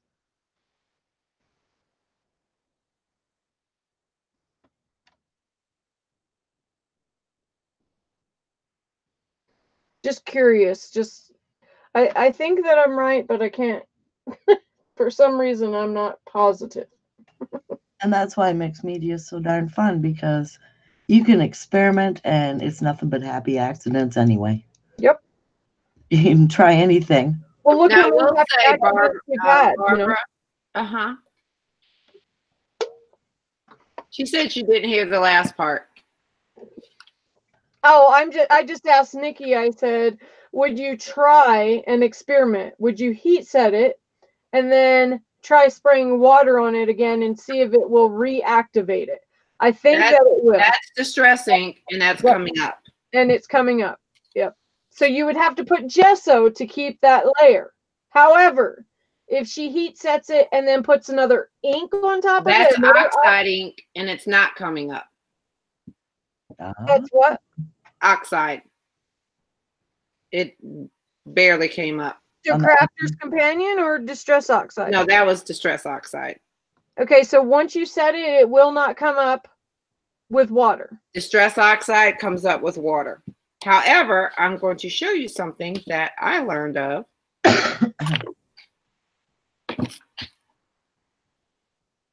Now, in order for it not to come up, let's say you like all these inks and you don't want it to come up.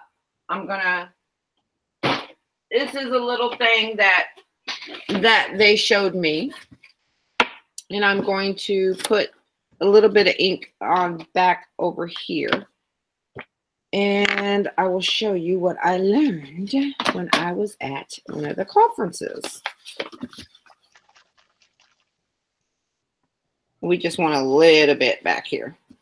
So, what I learned, and that was weathered wood distress ink. We're going to oxidize this again so we can get our little lines back in there. Oh, she's flicking. I'm flicking. I got my fancy flicker. June, pay attention. You have your eye gear on? Now, this is what they told me, and I did not know. And yes, there's always something more. You can use two things to make sure that this, after you get what you want, you can use a matte medium finish. And you have that in your kit. Oh, Jean's back. Jean, we're going over how to keep your paint painty.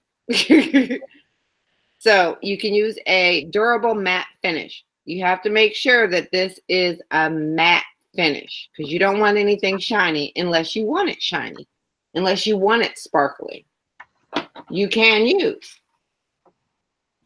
Liquitex matte medium. You can use the matte finish, the Mod Podge.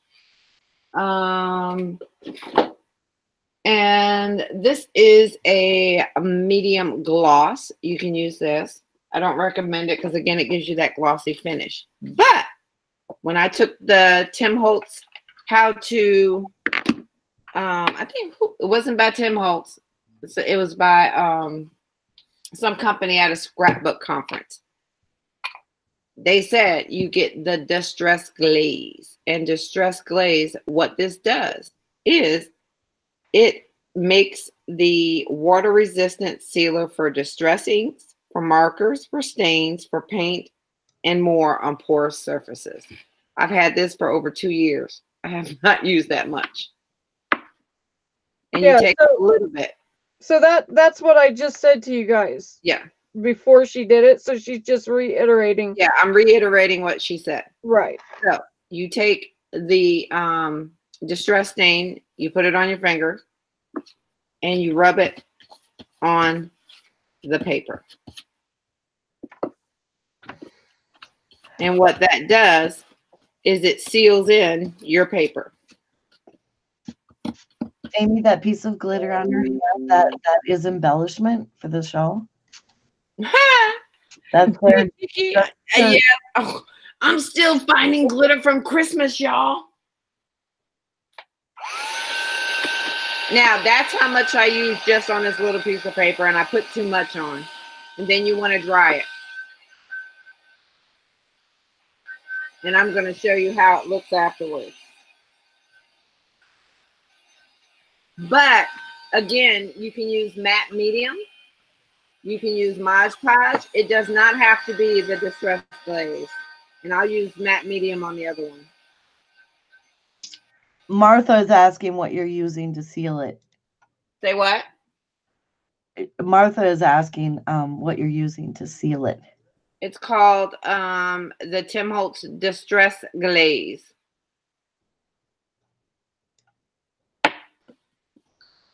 And it's dry.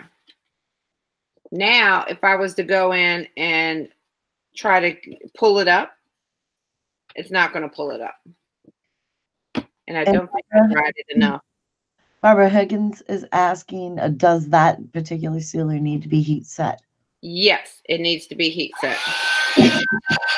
But like this one, it was, okay, I'll tell y'all something's expensive, and it was quite expensive. And so for me, I would not recommend it. I was at a scrapbooking conference and I was overly joyous.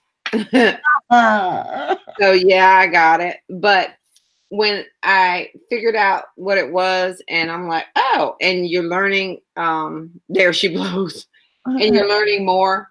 It's just as easier to get a matte medium or a Mod Podge, and that'll do the same thing. It will seal the ink in, but you have to be, the reason why he sells this, and Crystal may want to agree, is that it's not, the Distress Glaze is not going to mess with the ink that's there, which means it's not going to pull it up. It's not going to move it around.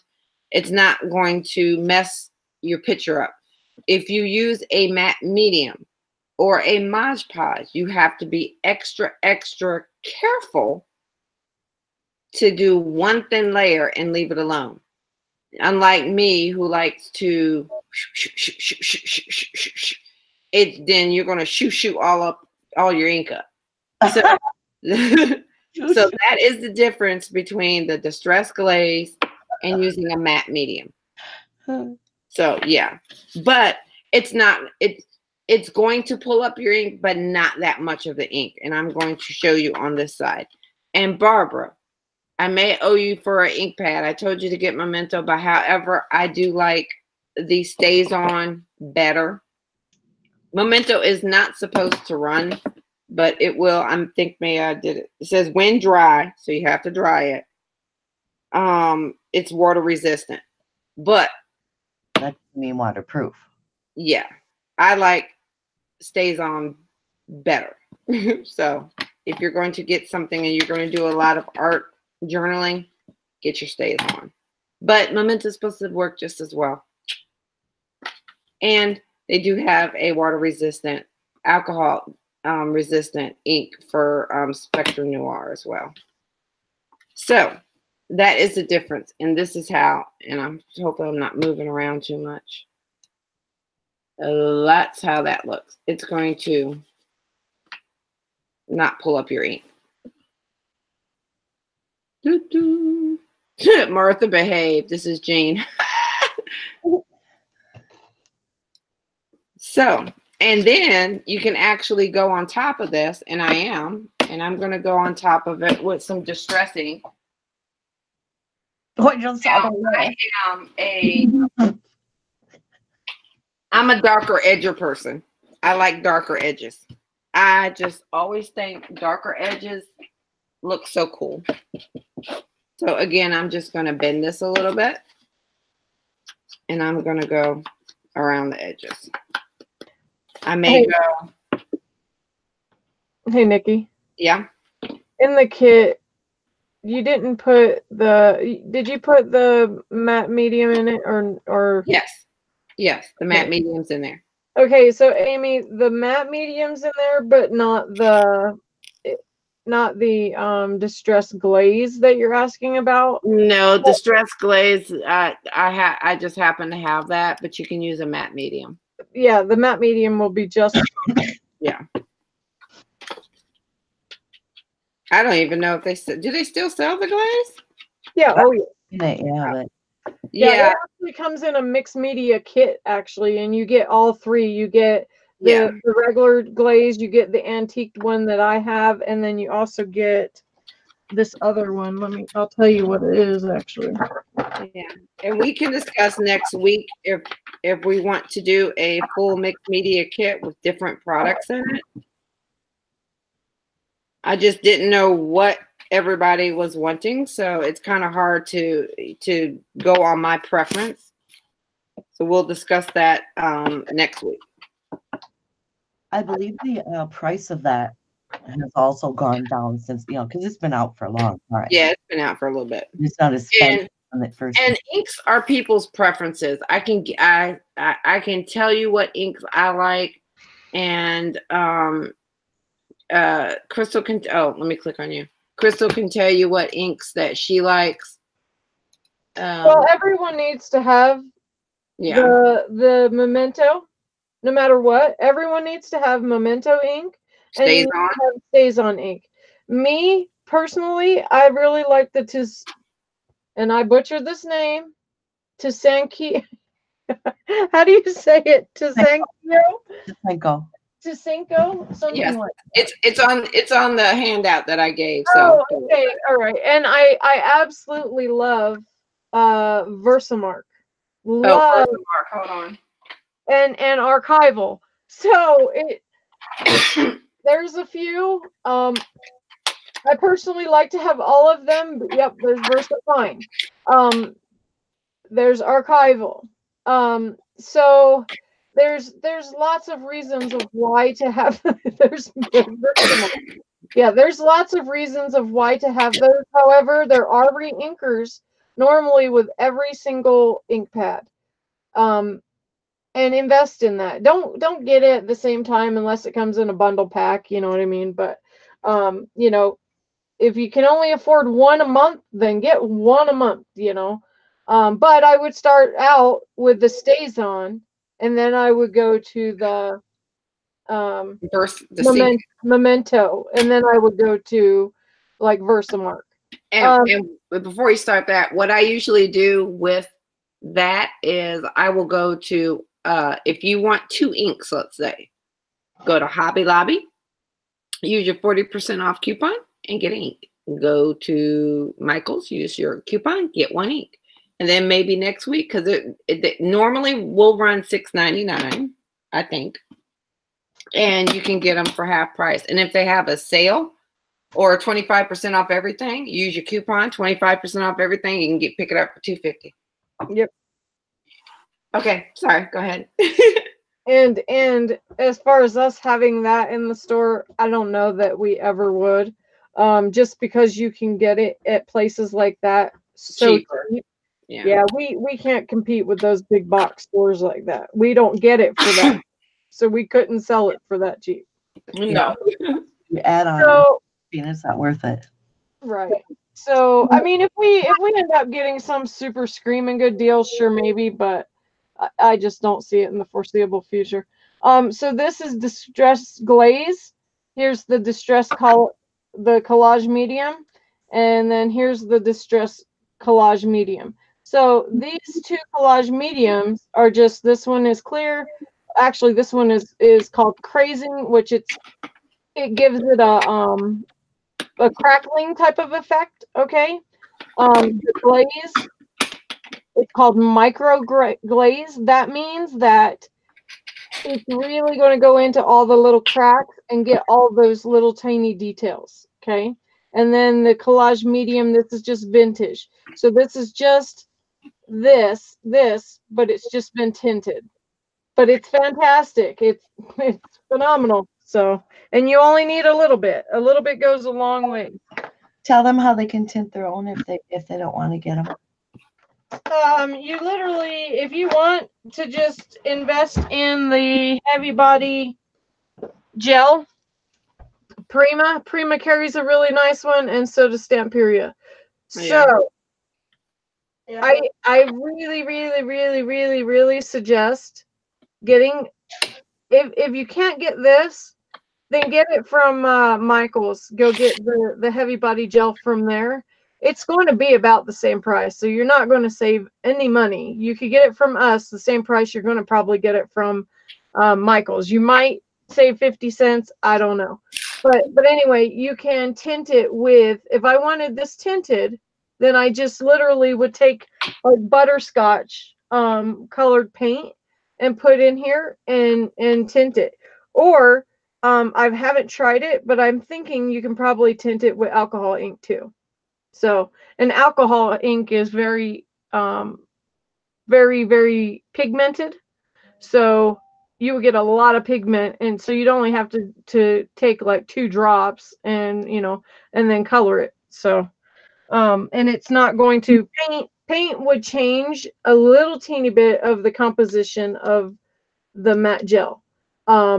The alcohol ink though, I don't think would at all. But I've not tried alcohol ink. So I will try it and then I'll let you know. Okay, I'm good. I was drying. Oh. All right. So, and Martha says she's trying to follow along. So what I did real quick is while she was talking is I just so you can have a reference. This one we used gesso. We stamped. We inked it with the water reactive inks, and then we sprayed it. Now, just to let you know that you can have this same, let me click on me and make sure I'm in frame. You can have this same effect by using sprays, using acrylic paints, watering down acrylic paints, and mica powder if you want it nice and bright and shiny. So it's not just an ink thing. You can get the same effect. You just have to be a little bit more diligent with the sprays. You have to be light-handed with the acrylics. And you can also, if you have the base of gesso, and this is the base of matte medium. So I'm going to show you what I'm going to do with that real quick. And then we're going to try to get to about 15 minutes of questions. You can use this, get the same effect with the acrylic paints, with the your ink sprays or anything. But you have to know, you have to water down those acrylic paints, because you really are, the little bit of acrylic paint I gave you is going to last you. And I'm going to show you that next week. So I use matte medium to prep the page. Remember what we said at the beginning, you can use either gesso or matte medium. So since I lost the other stamp and I still have not found it. Oh my God, what did I do with that stamp? Oh, hey, I found the stamp. Hey. And I'm going to ink it back up, and we're going to, again, now this pad is a little dry, so you'll find me hitting it a lot. If you have a new pad And Barbara, excuse me for not saying, but if you have a new pad, then, oh, yeah, that one's a real dry pad. I do have a StazOn reinker too. I love their reinkers. This is a newer pad. Yeah, there we go. If you have a new pad, you don't have to press or put as much ink down. But the difference between Momenta and StazOn, even though they're both water resistant, is that StazOn dries really fast. That's why, and if you're not used to stamping and stuff, that's why I suggested the Memento. But StazOn, you can get in there and do it. But it does dry fast. Within like, what, minutes, Crystal? Yes. Yes. Very, very, very fast. Yeah, that's why on the handout I gave you, it shows that you don't have to heat set it because it dries so fast. Mm-hmm. I say a minute. All right. So you get just as good of a coverage on the matte medium as you do the gesso. Yep. I would say not really much of a difference. So pretty. Yeah. I love this stamp. I mean, you can use this stamp on cards. You actually don't even have to use the bottom of it. You can just use the top of it. And we're going to do that a little bit later on too. Not later on, but in another class. Would you agree that because they are so deeply etched and so finely detailed, that you can actually even use them as a texture matte? You can, because nobody's going to know what's behind there. Jean was asking how your first day of work was. And I immediately wipe my stamps. You may or may not do this, but I do. I always immediately wipe my stamps. Yeah, it was really nice. It was really, really, really nice. It was fantastic being back to work and having my hands in soil. Oh.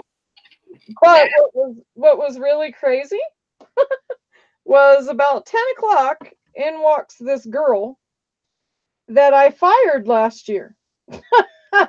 So that was a little different, but okay, and I'm going to use the Harmony inks, and we're going to do the same thing. And I'm going to show you that there's really not a difference between the matte medium and the gesso.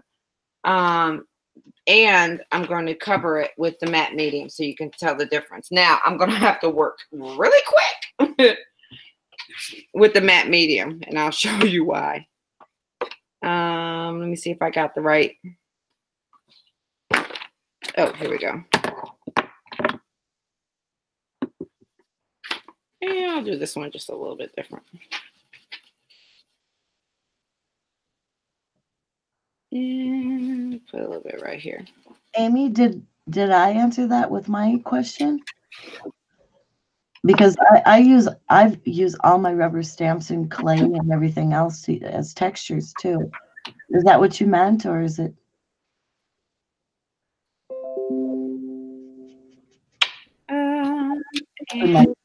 My own question answered yours. Oh, sorry. Well, yes. What about using texture and stamps? Oh, yeah. I would, if you're going to use like raised texture, I would either stamp first and figure out how you're going to do the texture over top, or I would do this texture and then I would stamp out the image, cut it out, or you can block the image and texture around it, if you know what I mean by that. Apparently. Okay. So I'm going to show you something. All right. And this is why we use gesso instead of matte medium. And that's why I just wanted to show you. All right. Let me see if I can get this up close. And then we are going to end this. And so y'all can ask questions. Okay. So do you see how that looks?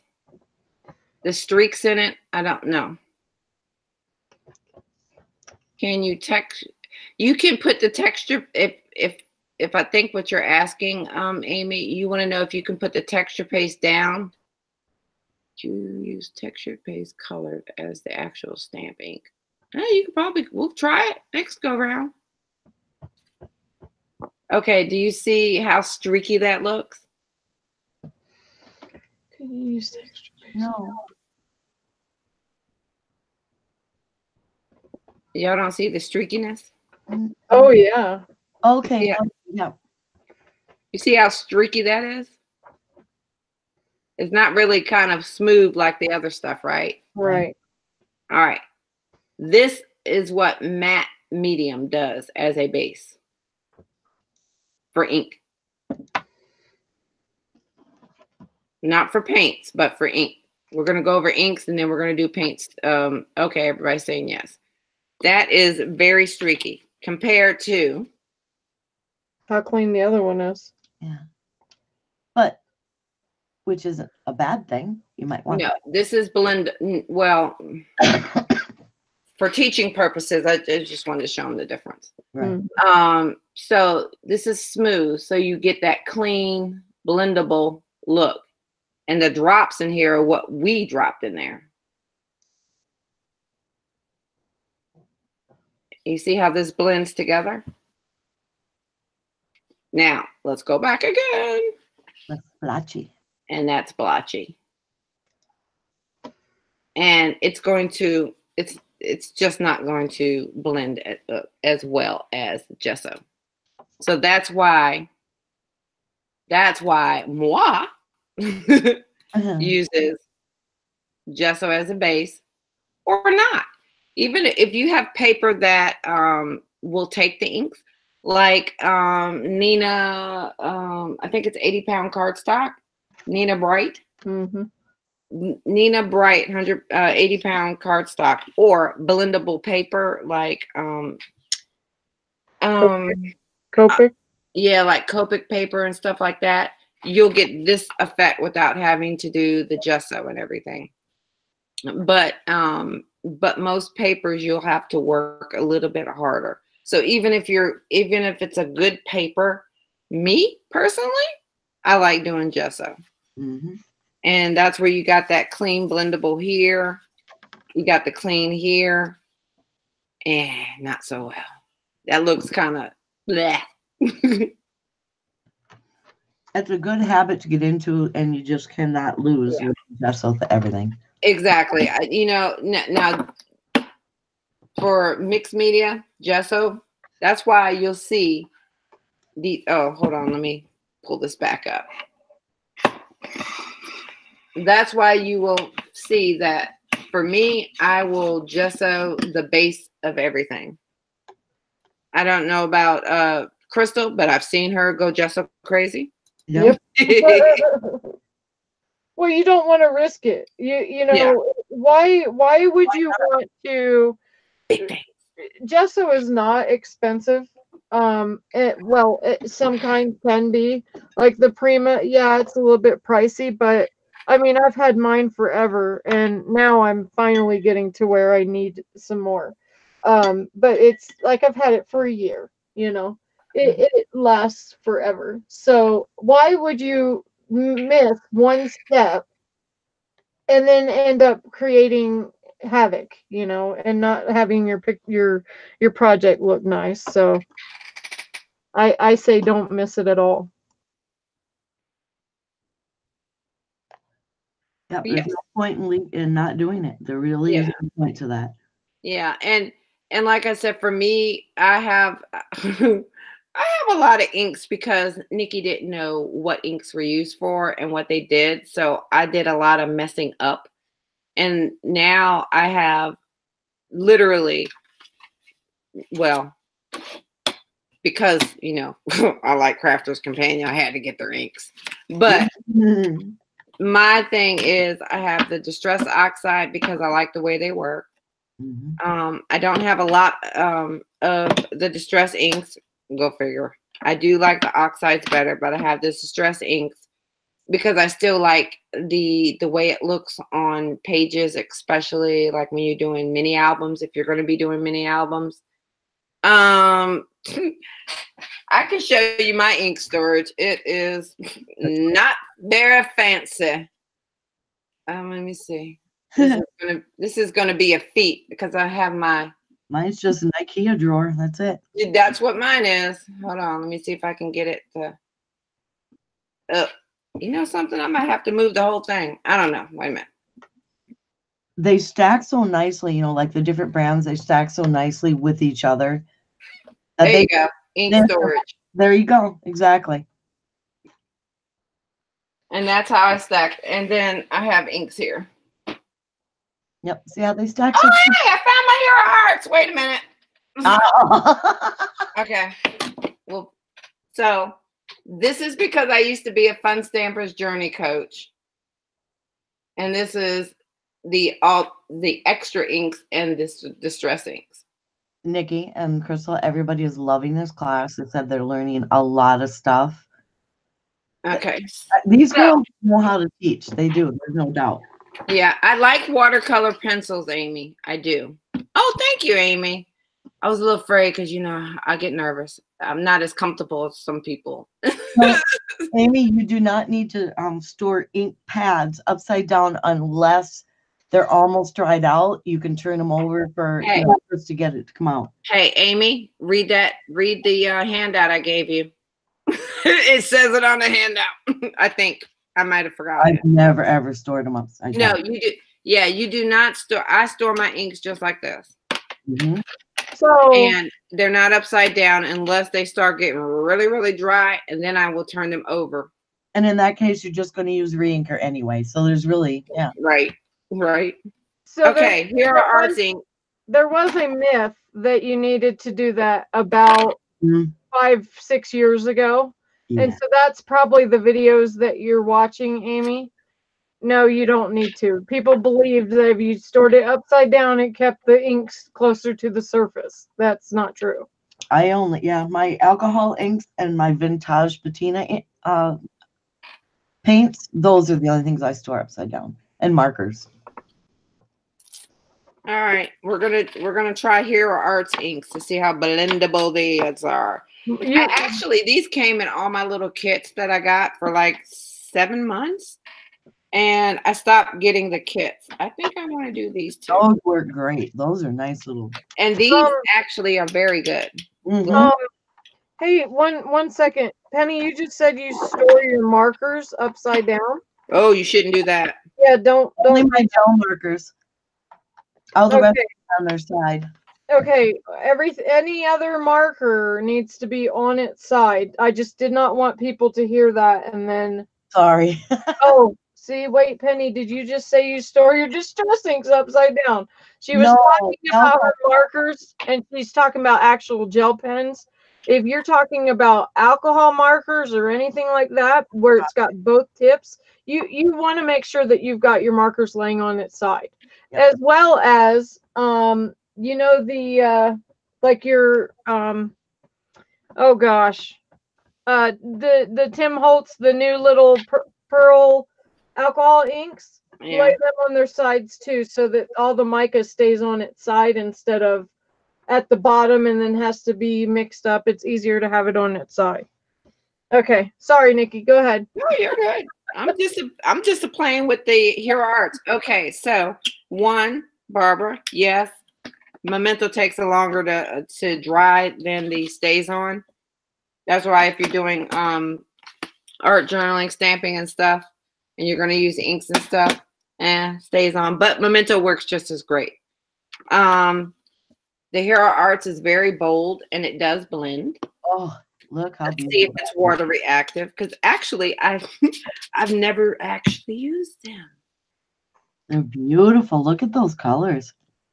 Yeah, they're very bold. I like bold colors. They stand out better. They're not as water reactive as the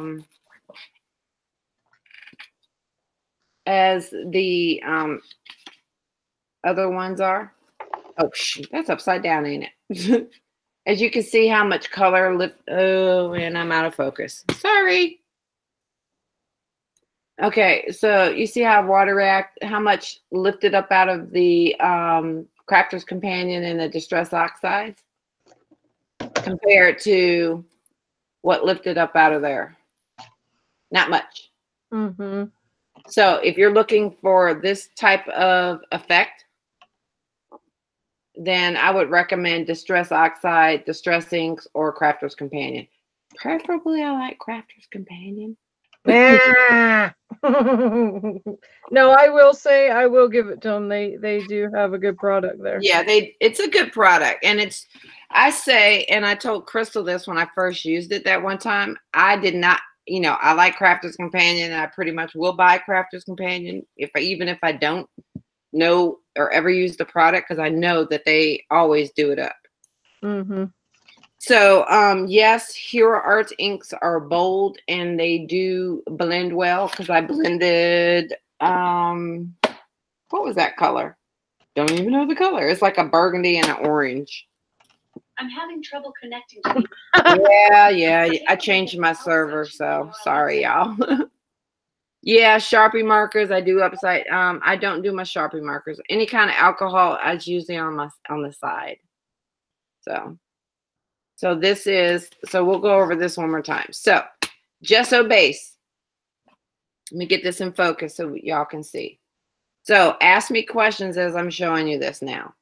So this is StazOn or Memento. StazOn dries within a minute and it doesn't need to be heat set. Memento or archival ink, and this is the archival ink she was talking about. And the reason I have so many inks is because I was ink illiterate. And that's why I have so many.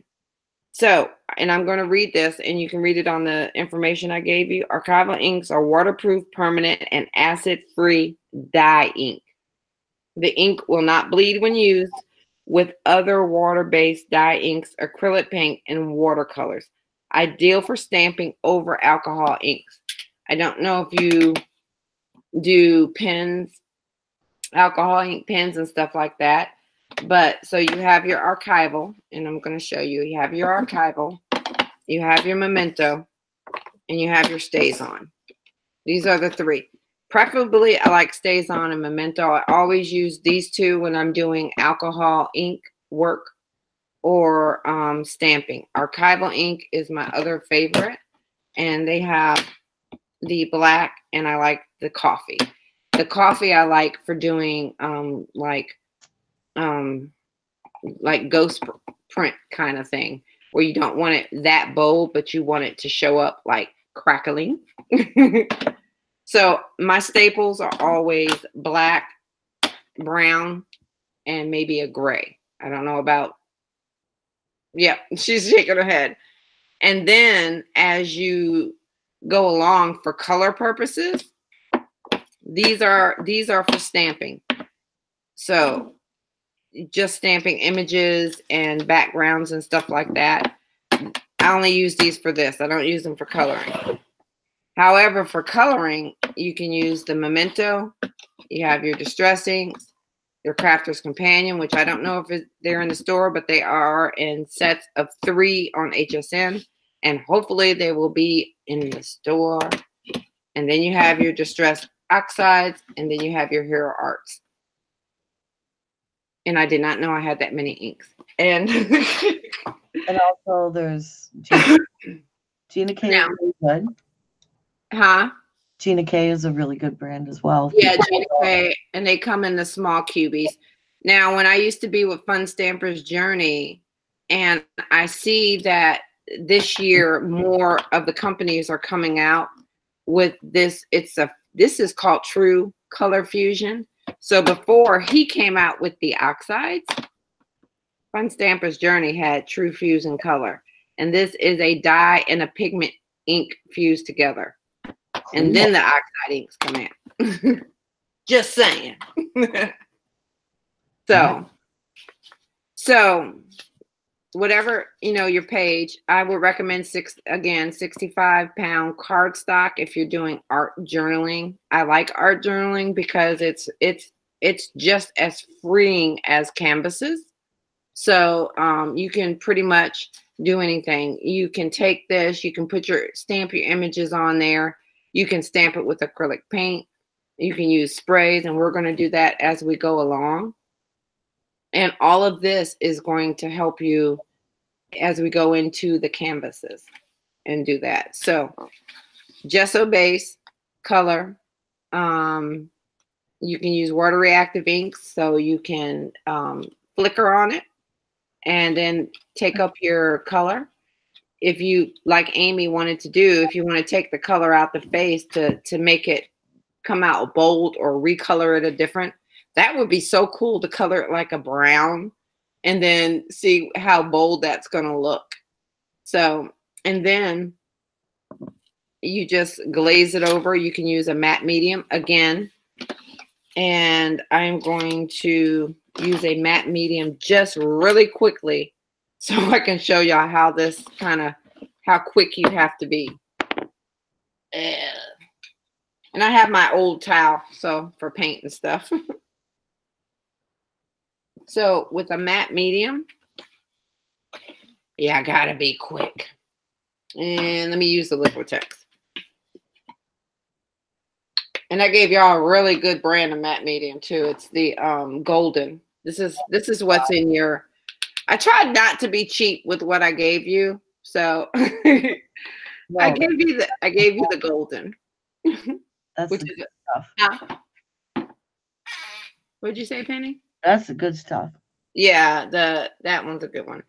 Okay, so it's almost 10:30 where some people are at. So I actually was not meant to go this long. I was gonna do like an hour and a half.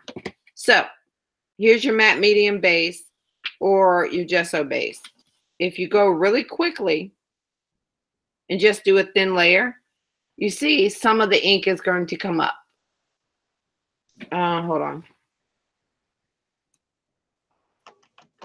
You can see a little bit of the ink coming up. That's okay. Most of it stayed there. But you have to work quick. And you can kind of just get the brush strokes out. You see what I just did? I just kind of brushed it a little bit, and that will take some of the brush strokes out. But you're going to see brush strokes. That's what I don't like about the matte medium. And so you're going to get a little bit of paint, but it's not a lot. So it's doable. And then here's your page. And then if you dry it, which I'm going to do real quick. And I'm going to mute. So if you want to say anything. So does anyone have any questions? Any comments as far as, is there things that we've not covered? Is there other things that you're like, as I'm not talking about, anything else, but I'm saying, is there anything as far as mixed media in this realm, as far as gessoing your page and things like that? Is there anything else as far as page coverage and stuff that you've not Has not been answered. It has not been answered. Yes, thank you.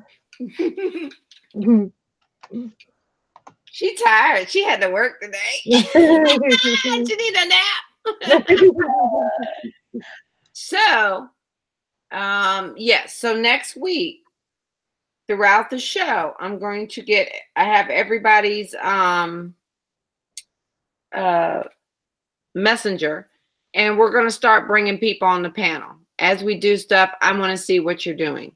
If you have questions, so if you have a camera and can do it, if not, or you don't feel comfortable, that's okay.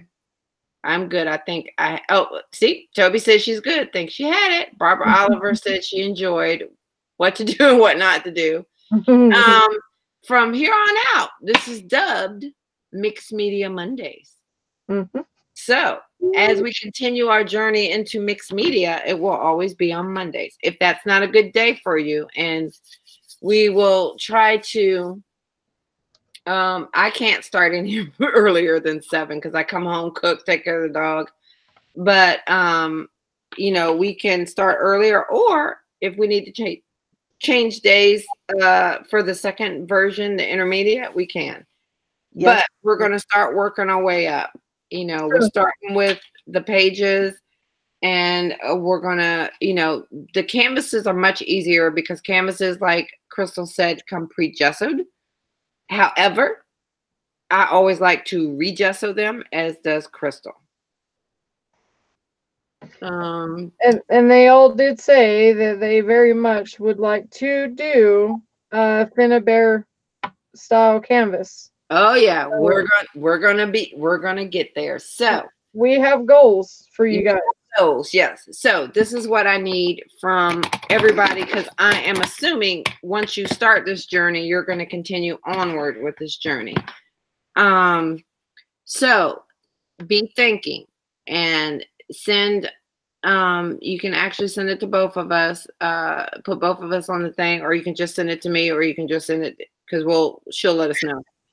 But let us know what mixed media products that you're interested in.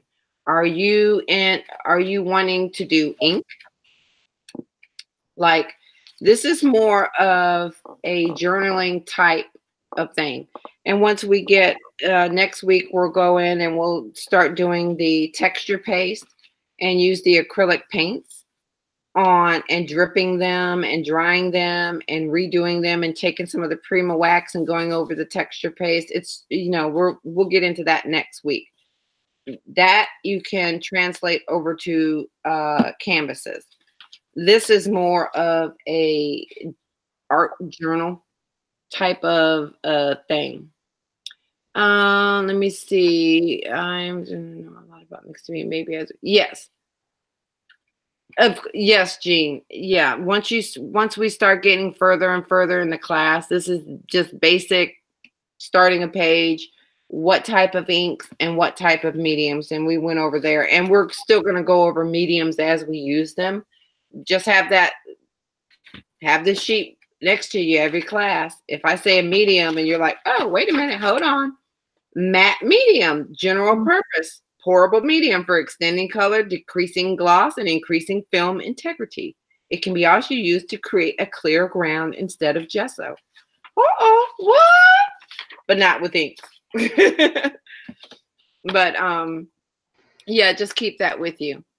Yes, I believe if you kept the email with the link. Yes. I don't know. Okay, I'm looking. Yeah. Keep the email with the link, because I'm not going to publish this. This is for everybody that wants to learn about mixed media. We can invite more people. You cannot come, or you can stop. If it's not for you, you can stop coming. But I'm going to send out the email. Probably, I wanted to do it at add some additional information, so that's why it took me so long to send it out. But normally, I'll set it up early Monday and send it out to you by noon with the link. And that's the link you'll come into. Or I don't know if we can keep the same link. Yes, I believe you can. So here's another thing I wanted to say really quick. Please don't share it. Yes. Yeah, I said that in the email. Oh. This is the class for people that have either bought the kit or have expressed interest in it. Please don't share it. We just want this to be something for you. Right. And we don't want, because you're in here and you're wanting to learn and you're wanting to ask questions, and we're going to take our time. It may not be everybody's speed or whatever. So that's why, this is for you. And next week, we will be having a special giveaway. This was the slow night. It's going to get faster. And next week is going to be a special giveaway. But be thinking about what mixed media are you into. And I did have to show you this because I love art journaling. So, it's just something I get into. But if you want to do the art journaling, if you're wanting to do the canvases, we're going to start building from there. So what do you want to do? What type of products that you're interested in seeing? Jean said she still needs to learn a little bit more. But for those that have been watching us and see stuff that we do, are you interested in those acrylic paints, to the texture paste? you know, because I actually use the same stuff all the time. So just regular dollar store acrylic paints. But I'm saying I do like the impasto paints. But you know, what is it you're wanting to do? So when we start class next Monday, that is the question that I'm going to be asking. And I kind of want to answer from everybody because that's where we're going to head. And the second kit that we put together is going to be more geared towards your wants and needs, if that makes sense. So it can be fully maybe canvas oriented, or it can be the stamp set, the stencil, and whatever else. So be thinking about that. And let me see. I don't see any, oh, all colors. Has anyone of you guys tried the crayon art stuff? Oh, Amy. Amy. Right here, Amy, we will. Right here. No, here you go, Amy. Here's the crayon art. So here's the deal. This journey, we started out, we're thinking, okay, maybe we would only do it 3 months, maybe even 6 months. But if everyone is enjoying it, I would actually like it to last a year. I want my between Nikki and I, between Nikki and I, we've talked with Mary about this as well. Mary, is behind this as well. And Mary has other ideas as well that she wants to join in and do things. But the thing is we're wanting you to experiment and do things and get yourself supplies so that you can do this. We're not wanting you to waste your money on just bull crap, to do one project. We want you to get your stuff in your supplies built up in your arsenal. And I know it takes time. I know that it takes money.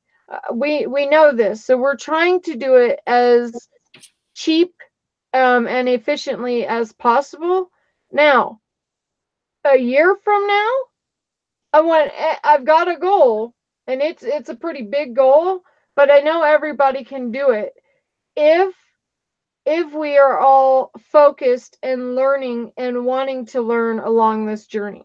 If not, then that's fine too. And let us know if everybody's like, yeah, this is too much for us. We don't want to go this route. But I honestly would like everybody to be creating and everybody to be, possibly posting over on Finnabare's site eventually. We've got goals for you guys. So we do need the feedback. But like Nikki said, there is the beginner class. This is very, very, very basic beginner class. And then there will be intermediate, and then then there will be advanced. And then once we go through the advanced, then and all of these pieces that we're doing are all going to fit like a puzzle. So you are not wasting your time, you're not wasting your money, you're not wasting any of that. You're going to have no question to know what supplies it is you need and why, and what these things are for. Heck, you could even end up teaching class by the time we're done. Right. So, well, we know that we're trying to keep it down to a good workable price. And I said the first kit was the most expensive kit. And I think we had a discussion with some people. And I think what is affordable is about about $20 to $25. And that probably about 19, and then with shipping probably up to 25. So we're going to try to keep it at that. And that would be Amy, yes, you can. But that probably would be in everybody's wheelhouse. And it's not going to be anything that you're not going to use over and over and over again. Now, the inks I went over on the first class because of the fact that I know some people like doing inks. Love stamping, doing the art journal. If you have inks, acrylics, you can stamp and do this with acrylic paint, the sprays that we're going to do, you can do this with any medium. It can be recreated. I'm waiting, Amy. Oh, Amy, of course you can make a suggestion, Yeah, but I will tell you this. The kit that Nikki put together, there was pennies made on that kit. Yeah, we did not make any money off this kit. That is no exaggeration. Yeah. By the time we pay taxes on it, we actually might be in the negative. And that's no lie. Yeah, I just wanted to make sure y'all had enough to play around with and do. Like the watercolor, Amy. Oh, she doesn't have the kit. Like this is the watercolor paper. She's going to get it though. The watercolor paper. You can use this and do your watercoloring, inking and everything. And then you can rip it up and use it in a project. You can use it in your art journal. You can use it as a pocket page in your journals, in your scrapbook album. So yeah, you can cut this up and you can use them. So I tried to put things in there that you would use. Now, I know you weren't at the beginning of the class, but if you have the pocket punch board, the reason I included this is because I want to make sure that you write yourself notes. This is a 6x6 piece of paper. So you on the, and I'm going to show you this real quick. Oh, we'll just say 10 more minutes, okay? 10 more. There's so much to do on the first class. So on your instructions, I put mine in the back to keep them. I put both my instructions and my how to do everything. I used a 6x6 piece of paper to create this one. And this one is about 4 1/4 by 2.5.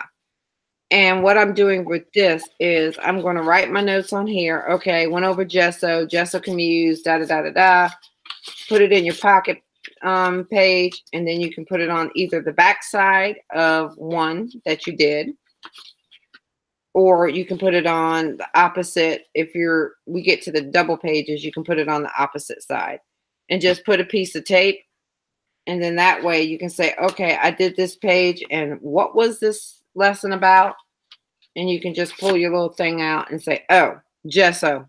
Okay, matte medium, not good for ink. Good for acrylic, not good for ink.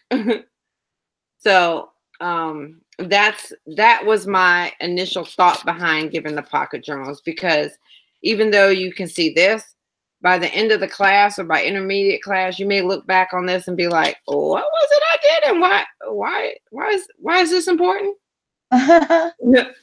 What can I use stays on ink on and not mementos? What can I use distress oxide on and not so there's lots of so that was my idea behind the pocket journal punch board, is that you can actually put 2 or 3 of these in here and have them as your note cards. And then you can you can actually, if you want to get creative, hey, this is a scrapbooking. You can make this a little bit shorter.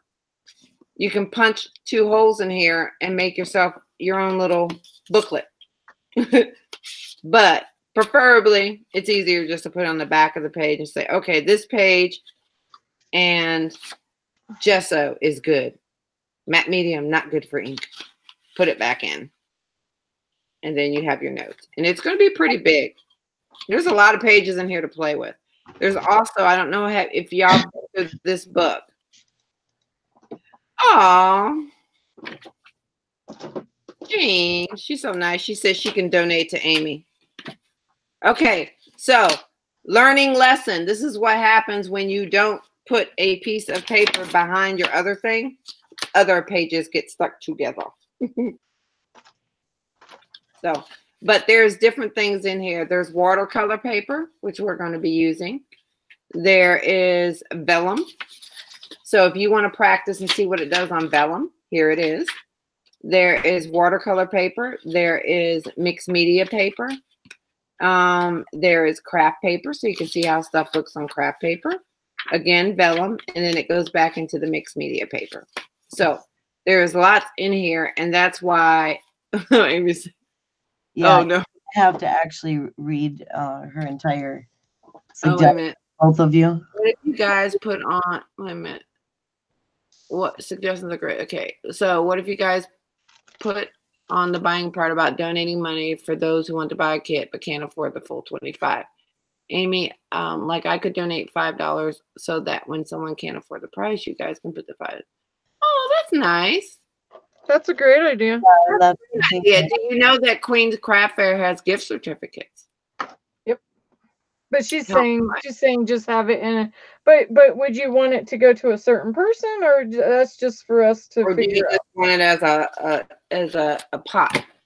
Help combine. I have 2 boxes of watercolor crayons and Genevieve watercolor crayon palette printable. Oh, first kit was amazing and a lot for the money. Does that make sense? I don't do that, guys. You don't have to pay for it. You do enough already. And maybe you guys could keep track of those who donate and those who donate the most. I can donate 2, like Amy. No, Nikki, reread it. Got it. That is something you can do, yes. But here's what I would do, Amy. I would possibly, because that's kind of a personal thing to some people. Yeah, I would say I would be, yeah. Go I ahead. would say work it out amongst yourselves. That's what I was gonna say. Because you know, if you know you think that you can find somebody in need or whatever, then you can purchase it and ship it to somebody else. Right. If that's something you want to do. If you want to, and I am just saying this, if you want to donate as a angel gift, then yes, we can do angel gifts. Oh, Talise. There you go. Any sweeter. Now, watercolor pencils. Who did I give them to? I have plenty of watercolor pencils. And those, because I tried to do, angel gift is like, let's say, you know, you don't, you can't buy a kit. Everybody, just like you said, donates $5 and buys the gift or the kit for them. That's an angel gift. Yep. And everybody's the angels. It's a gift of love. Yes. Well, and this is what you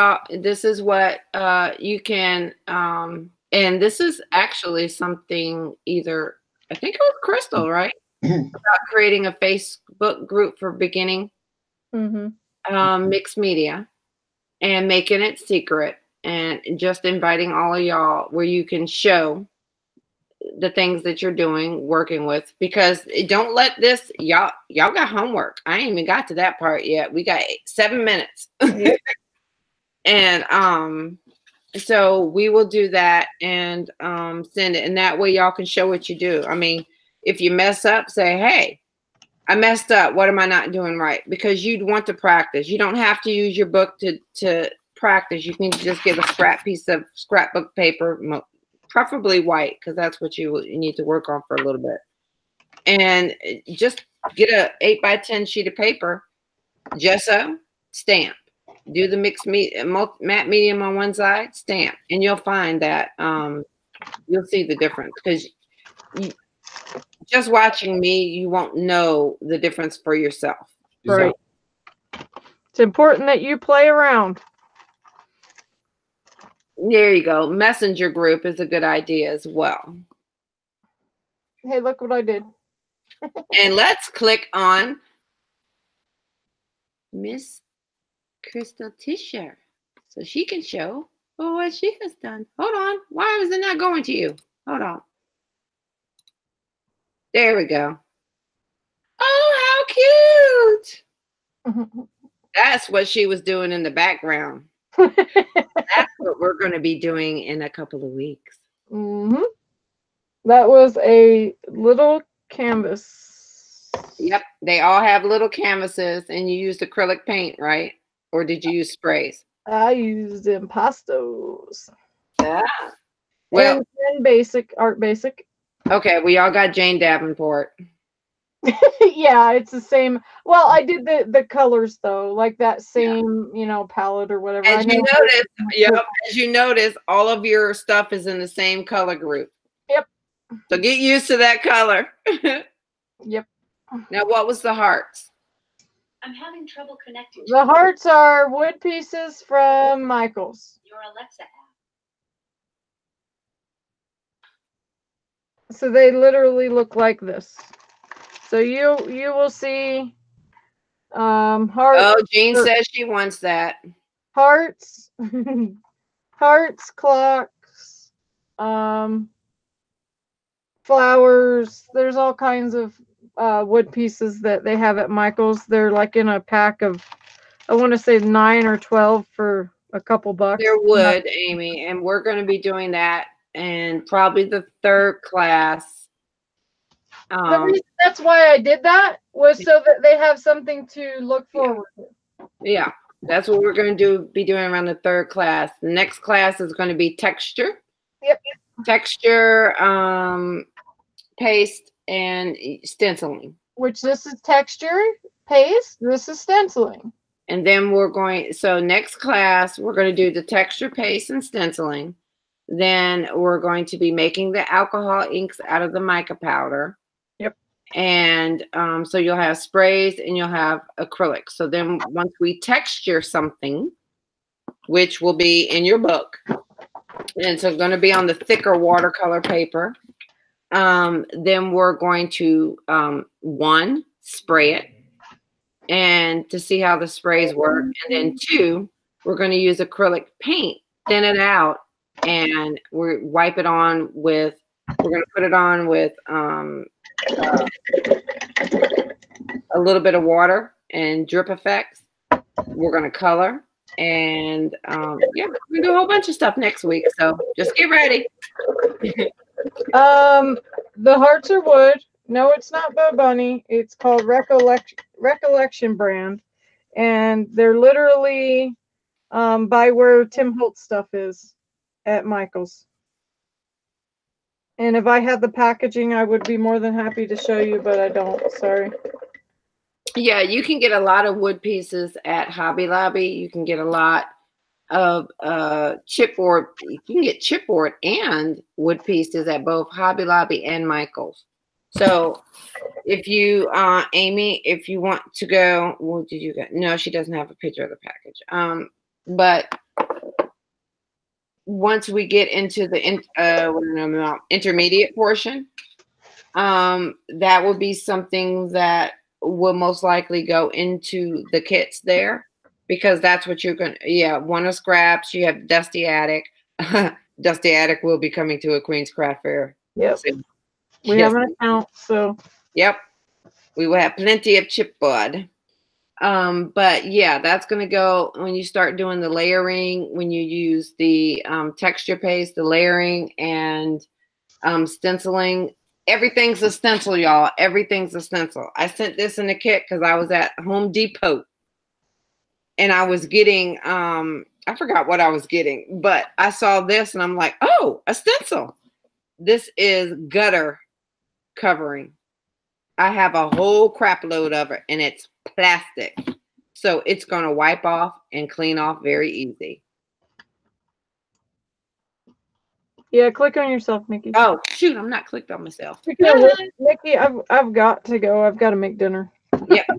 So, we only got 2 minutes left anyway. Yeah. Well, thank you guys. I'm going to take off. I hope that everybody enjoyed. And think of some questions, and there will be a test. Yep, there's a test. So, Bye, yeah, I'll talk to you later. Thank you. Oh, she's gone. She'd mic drop. So yeah, this is a gutter covering, and this is plastic, and you can use it as a stencil. I cut up pieces and I put them in your kit because I couldn't help myself. Stencil. That stuff is awesome. Right? Isn't so it? It's in your kit. Oh my gosh, that goes right across the board with all crafts. Yep. So again, practice with this, with your inks, with your stamping. you do not need a lot, a very, very thin layer. You can actually put gesso on the end of your brush and use that for the whole paper. You do not need a lot of gesso for this.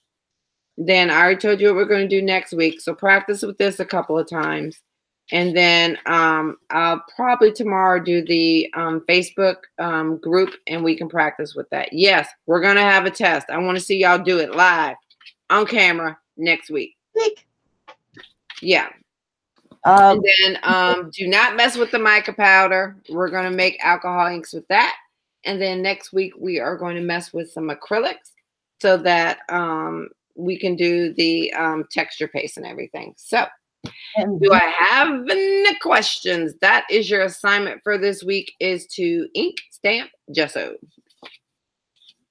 And June is gesso gone wrong, but these are your inks. June gesso gone right. For safety. Yeah. So yeah. And then this is the matte medium. So this, I'm going to clip these pages and then put my notes in here, and that will be the first class. Right, June? Because I'm going to test you on different kind of inks. I'm testing you on different kind of mediums. And then I want the answer when I ask the questions. I want it in chat within 1 minute. Just kidding. Okay, so yeah, if you have any more questions, like I said, I'm going to create the Facebook group. You can ask questions there. You can take pictures and show me what you're doing. And yeah, right, June? Pressure. And Penny, I interrupted Penny, so sorry. Go ahead. Oh, I just said that if you have any questions about safety, please refer to June about problem fire. And as far as exciting, when she said there's chipboard, there is not only the most beautiful cutouts of chipboard, there will be chipboard sheets too, I've been told. Oh my God. Christine has 3 baby books to make. 1 baby is born already. Good Oh my God. Hey, June, these can be flashcards. Pull it out. Flashcard number 1. The answer will be on the back. I better. Yes. Yes. Martha got eyeshadow. Eyeshadow is a type of mica powder. Yeah, where's the extinguisher, June? I'm going to need a new picture. And this is small enough you can leave on your desk and it won't take up much room. And then you can actually carry it with you everywhere you go. And if we do the next kit, I don't know if we're going to keep this small. I like this small for notes and quick references. And we might go bigger, like the ones I showed you that are the books. Or we might just send a couple of canvases. I don't know. We don't know what we're doing. It's all up to you. June's official title, safety consultant. Yes. Yeah, the chipboard pieces, Amy, we're going to get into that the 3rd week. I was actually going to put them in the 2nd kit with another couple of more canvas pieces. What I did with the first kit is I put in a small canvas, and this is a 4x6 canvas. And I actually put resin pieces in with people's kits. So it was the angel resin piece, and that's what we were going to do. Let me see if I can find the angel resin piece. Oh, here it is. And I put this angel resin piece in there. So we were going to do a canvas with this at the end of the thing. I love the finish you put on it. Yeah, this is well, they have the look at it in the cam yeah, they have the royal robes, so you can gesso this and then use the royal robes, or you can use black gesso in the royal robes. But yeah, I put this in everybody's kit, the white version. But yeah. But if you want chipboard, just let me know. we can do that as well. So it's up to you. We'll talk more about it next week. It's late, probably 11 o'clock for Miss June. So I know she got to go to work. June, since I have not sent her package yet because she's waiting on some additional items, then yes, if you want anything else before we send it, then please text Crystal or I. So we will design the second package around your wants and needs. So, all right. Well, that's all I have. Oh, and Gene, get that grandson. Tell him stop messing with your YouTube. Oh, we haven't even used the crackle paste. That's my favorite thing. Oh Lord, the crackle stamp. Oh yeah, we're gonna use that. Next time she's gonna be crackling. Want all, need all. Oh, Right. Oh, thank you, Talise. Thank you, Amy. And please, if you think of anything during the week, I will try to get the Facebook group started tonight. But if you think of anything during the week, because I'm going to be getting that next kit ready and getting that stuff ordered. So, Yeah, making a messenger so you guys can bounce ideas off each other, at any time. Yeah, I have a lot of groups that do that. Oh yeah, but really, look up mixed media canvases, look up mixed media journaling, and look at both of them, because by the time you finish or get to the end of all these classes, you should be able to be expert in both. I really think so. And then they'll be teaching. They'll be teaching. Oh yeah, I'll be teaching. All right, so class 1 over. It ran 3 hours. Sorry. I really thought it was going to be 2. But it's good though, because as long as you're interested and you're asking questions, then that's what we're here for. So next week, like I said, texturing, paints, and sprays. And then you can find out if you like using paints, if you like the sprays. I find the sprays messy myself. But if you like using sprays and whatever. So thank you all for coming, and get ready for class 2 next Monday night. Same time, same place. Well, maybe not the same place, but same channel. Same bat channel. Yep. And look for the email from Disorganized Crafter on Sunday. Well, pretty much Monday morning. All right. Good night, y'all. Good night. And I want to see this.